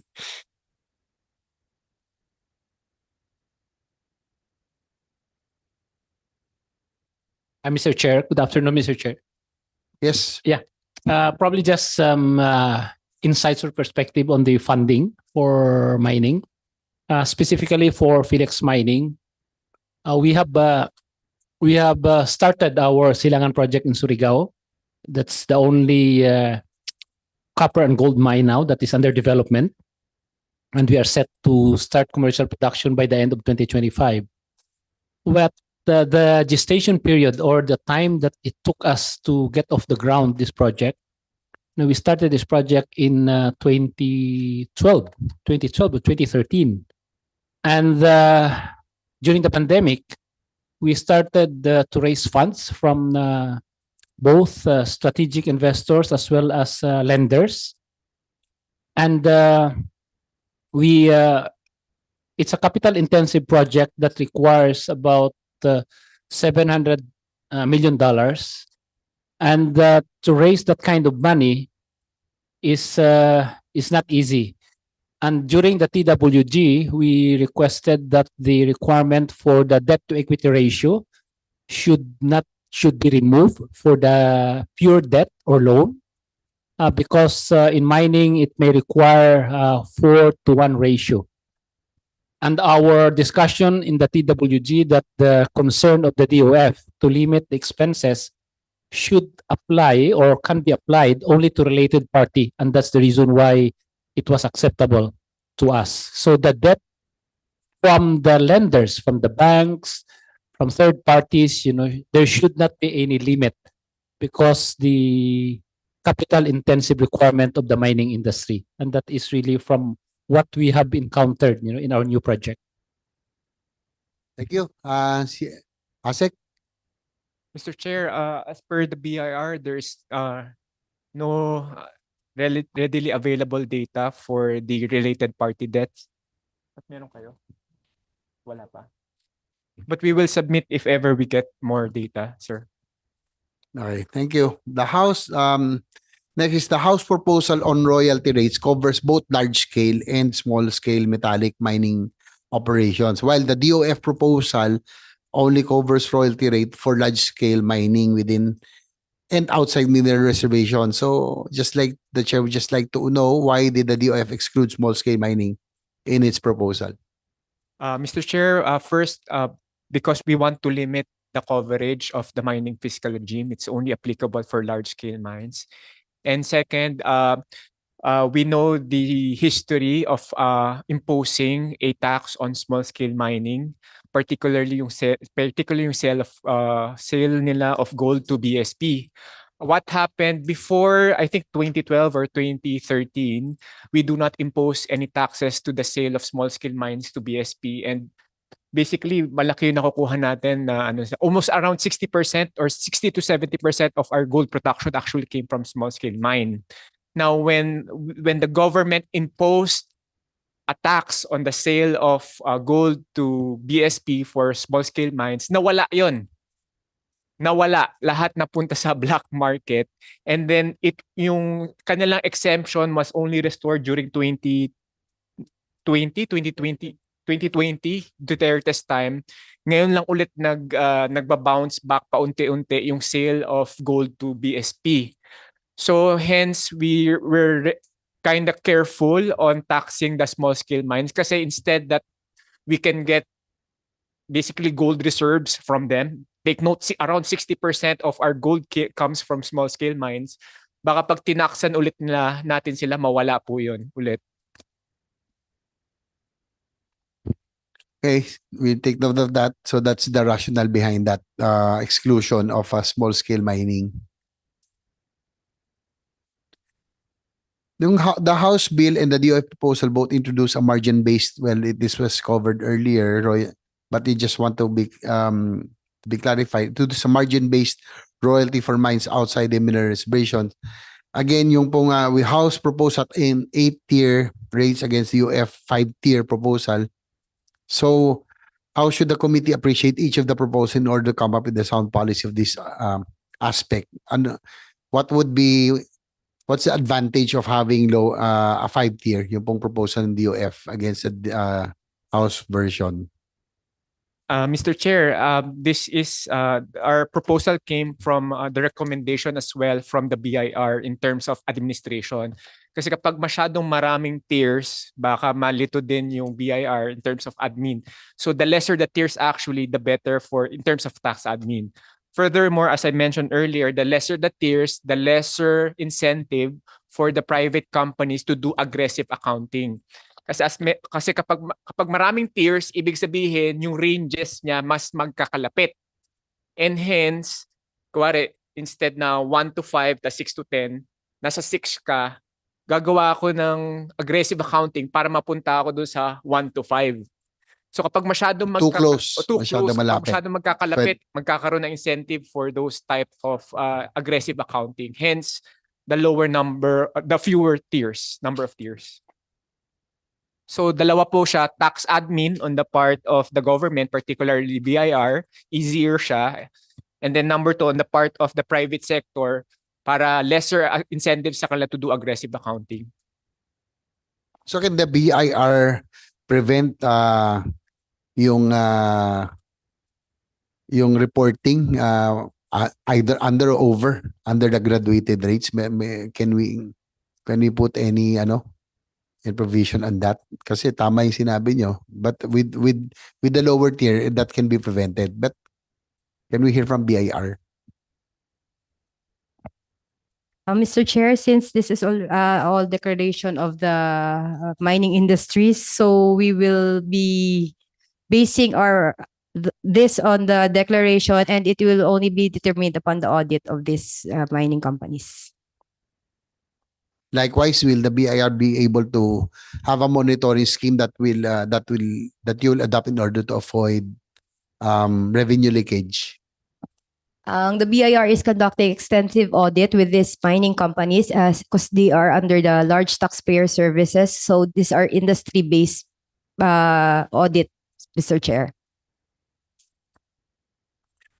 During the hearing chaired by then Senator Sani Angara, when he chaired the subcommittee, Governor Demeri of the Dinagat Islands proposed that the share of the LGUs be increased from 40% to 50%. May we know if the DOF already conducted a study on the said proposal? So from 40 to 50%, meron ba tayong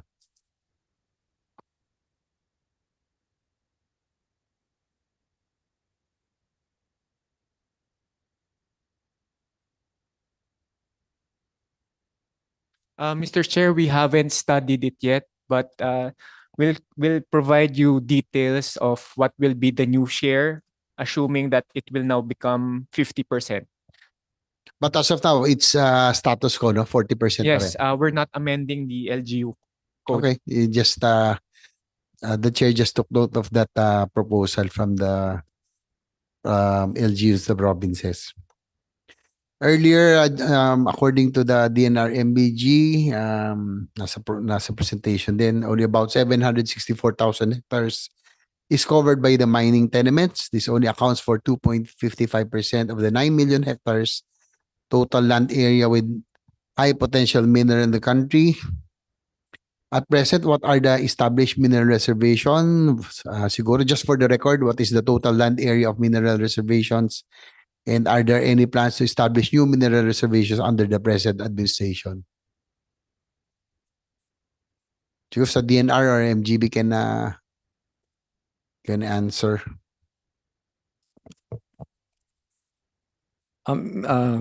Mr. Chair, at present there are 23 mineral reservations, 2 in Zambales, 10 in Dinagat Island, 3 in Surigao del Sur, and 8 in Surigao del Norte.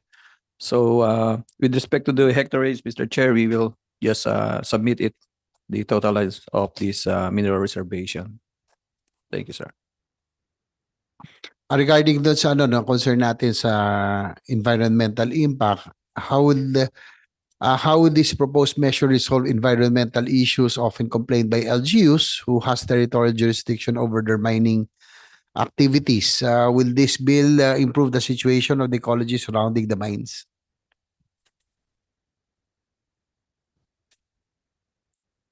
Good morning, Mr. Chair. Thank you very much. Actually, in every stage of mining operation, we have 4 stages. 1 is the exploration, 2 development, 3 production, and lastly is final mine rehabilitation. In every stage of mining operation, there's a corresponding environmental mitigating measures.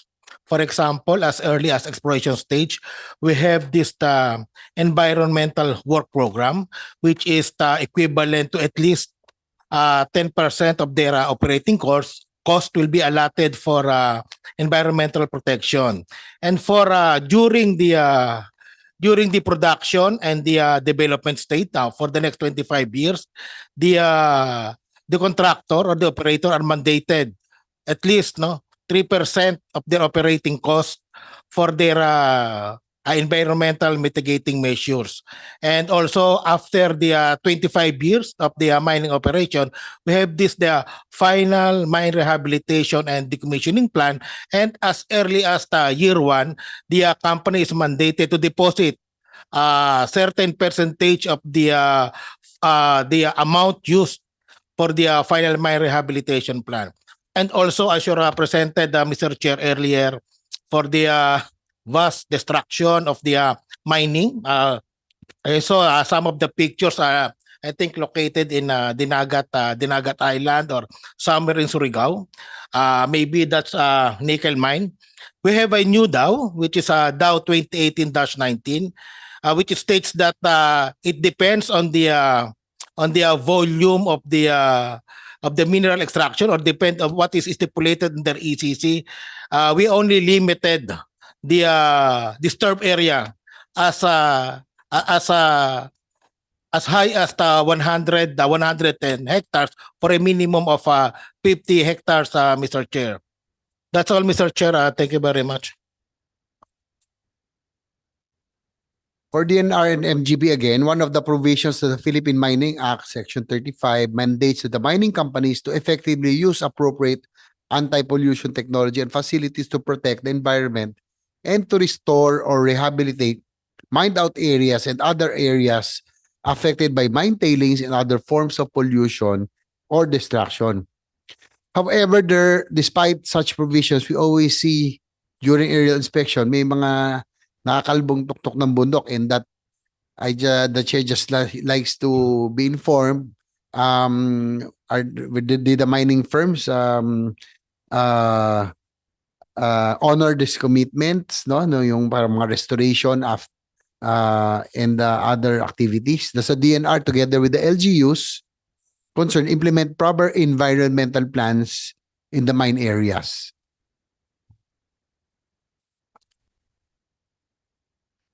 Yes, thank you, Mr. Chair. Actually, we have this objective. No? We have to think of the end before the mining starts. We have this final mine rehabilitation and decommissioning fund as early as year one. So the company will deposit certain amount of the cost of rehabilitation after the mining operation will stop, Mr. Chair.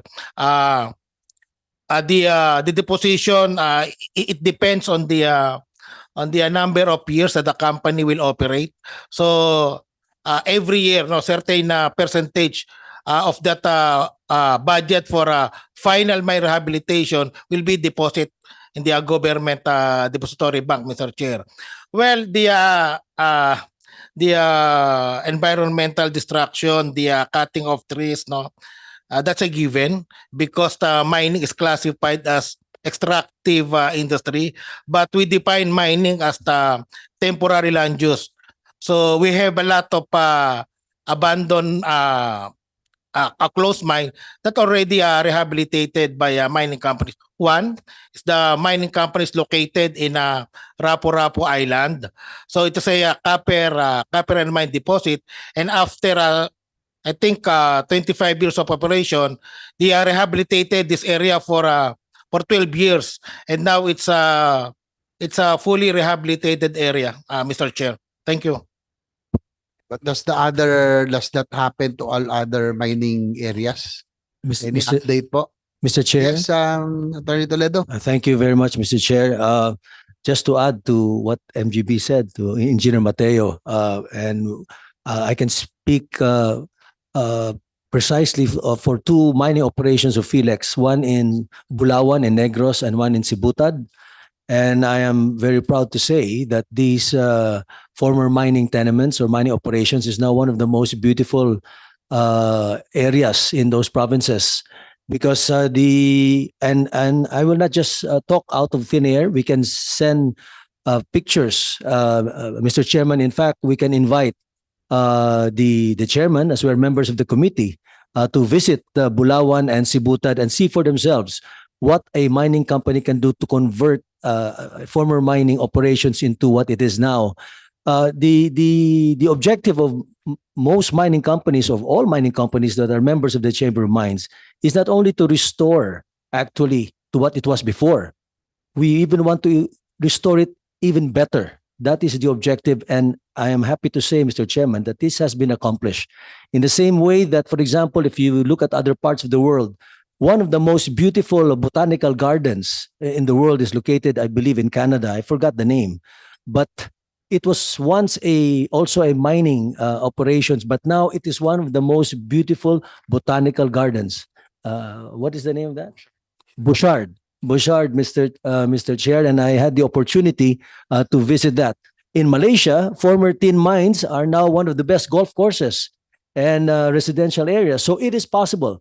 It's not true to say that mining per se, of course, as mentioned, is extractive. So there will be some sort of destruction in the same way that if you build a building, if you build roads, you must cut some trees and definitely will displace and move lands. But it's how you use it and how you bring it back and how you compensate if for any disturbance. That is very crucial, Mr. Chairman.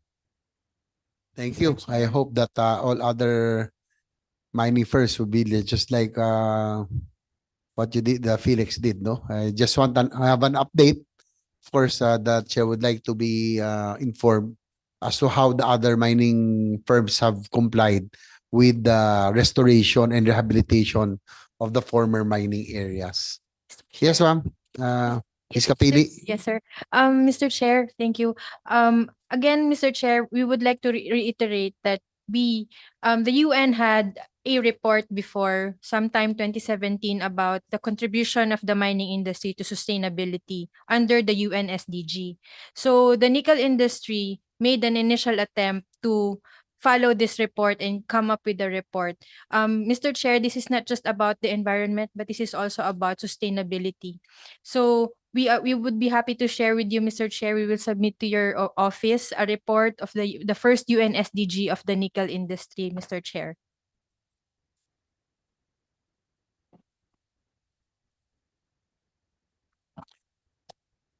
Next is how can this proposed measure help further balance the interest between the local communities and mining corporations? Will this measure help lessen the incidents of displaced indigenous peoples, yung mga IPs that were mentioned earlier? How can this measure not only protect the IPs but also grant them a fair share of the wealth or revenues exploited from their ancestral lands?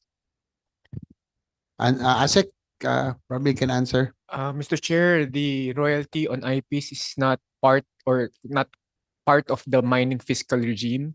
Maybe we can ask our colleagues from the MGB DNR regarding royalty on IP. So we retain yung 1%. So since basically it's not part of the bill, the current law about royalty IP for mining is RA 7942, which is the Philippine Mining Act. And under the IRR of the Philippine Mining Act, nandun yung minimum 1% royalty payments to IP. Yes, Engineer Sandoval. Yes, Mr. Chair. That is to concur that based on the Republic Act 7942, the royalty for the indigenous people is at least 1%. Thank you very much. We are already about to end. Just a few more things. From Dole and the mining companies,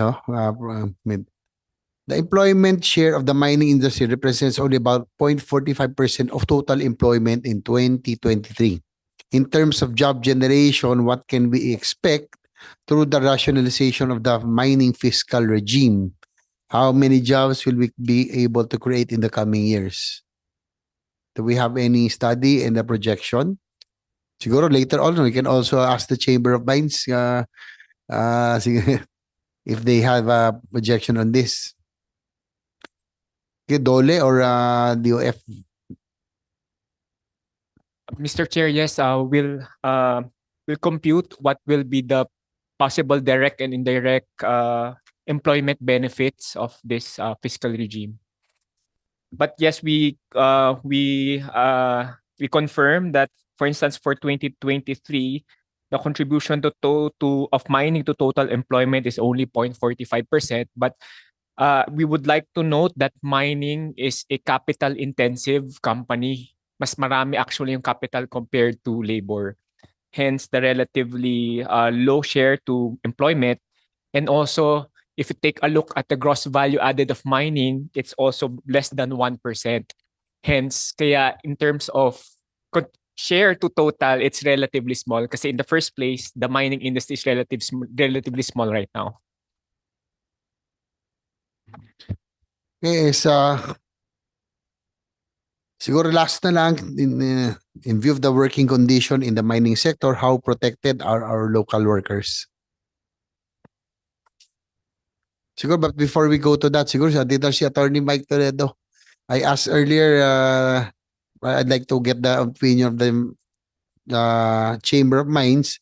In terms of job generation, what can we expect through the rationalization of the mining fiscal regime?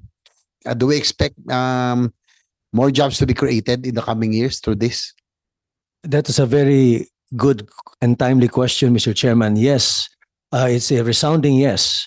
The passage of this mining fiscal regime, which will put into play really a transparent and clear and prospective fiscal regime, will announce the whole world, to all and sundry, that the Philippines is ready for business, that we are serious in attracting investors in a sector that needs a lot of investment.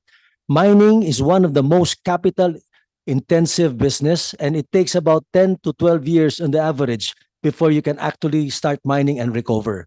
So we are certain that with the passage of this bill, Mr. Chairman, more employment will be generated. As of the moment, we are talking about 217,000 people directly employed through mining, but because of the multiplier effect, we are talking about 850,000 indirect employees, the same figures we gave to the President when we met with him during the PSAC meeting. So we are certain, Mr. Chairman, that if this fiscal regime is passed, definitely employment will increase both directly and indirectly to the benefit of the municipality and to the country as a whole. Thank you, Attorney Toledo. Siguro si Asik just like to ask, no, doon sa presentation niyo kasi kanina, di ba, yung the Philippines yung sa graph has the highest in the mineral potential index score, di ba? But we are very low, the lowest in fact, in terms of policy perception index score. Will this measure help address this problem? Definitely, Mr. Chair. As mentioned, one of Kasi the baba, no? Sobrang yes, baba. one of the main problems of mining investor is the stability of the fiscal regime. As mentioned earlier, this new mining fiscal regime, this talk of a new mining fiscal regime has been ongoing since 2012. And unfortunately, the context of the proposal of the government of a new mining fiscal regime before is higher tax rate. Kaya kung ikaw ang investor, bakit ka mag-i-invest kung alam mo most likely magkakaroon ng new mining regime na mas mataas tax rate? A final conclusion sana of this story will definitely provide stability in the fiscal regime, and given that the proposal of the DOF and the government is not really more taxes or higher tax burden, but a relatively equitable share in terms of the revenues, this will definitely increase investments and increase the policy perception for the mining industry. Well, I'm hoping that through this also, as well as, that's the common complaint with our government, yung stability and consistency in the terms of policy. So hopefully this will really solve that problem. Kasi because we have the highest potential, but ironically, we also have the lowest because of policy perception. So hoping that this measure will really solve this problem. Doon na pa, going back to the last, in view of the working condition of the mining sector, how protected are local workers? Dole siguro to, tsaka sa MGB. DNR, sige po. Yeah, thank you very much, Mr. Chair. Actually, each company is required by law to have the annual safety and health program that's been reviewed and approved by the MGB. And it is implemented, of course, by the mining company, and it was monitored quarterly by the MGB on its compliances. Which under on these are a lot of programs, such as, for example, the emergency response programs and other programs that ensure the protections of the worker in the mine site. Thank you very much, Mr. Chair. Thank you. Yes, that's about it. No? The committee chair would like to thank everyone, especially our esteemed resource persons, for actively participating in our discussion today. A technical working group will be formed again in order to further discuss the bill in its finality. Again, please submit your respective position papers to this committee. Since there are no more matters to be taken up, the chair hereby adjourns this committee hearing. Thank you.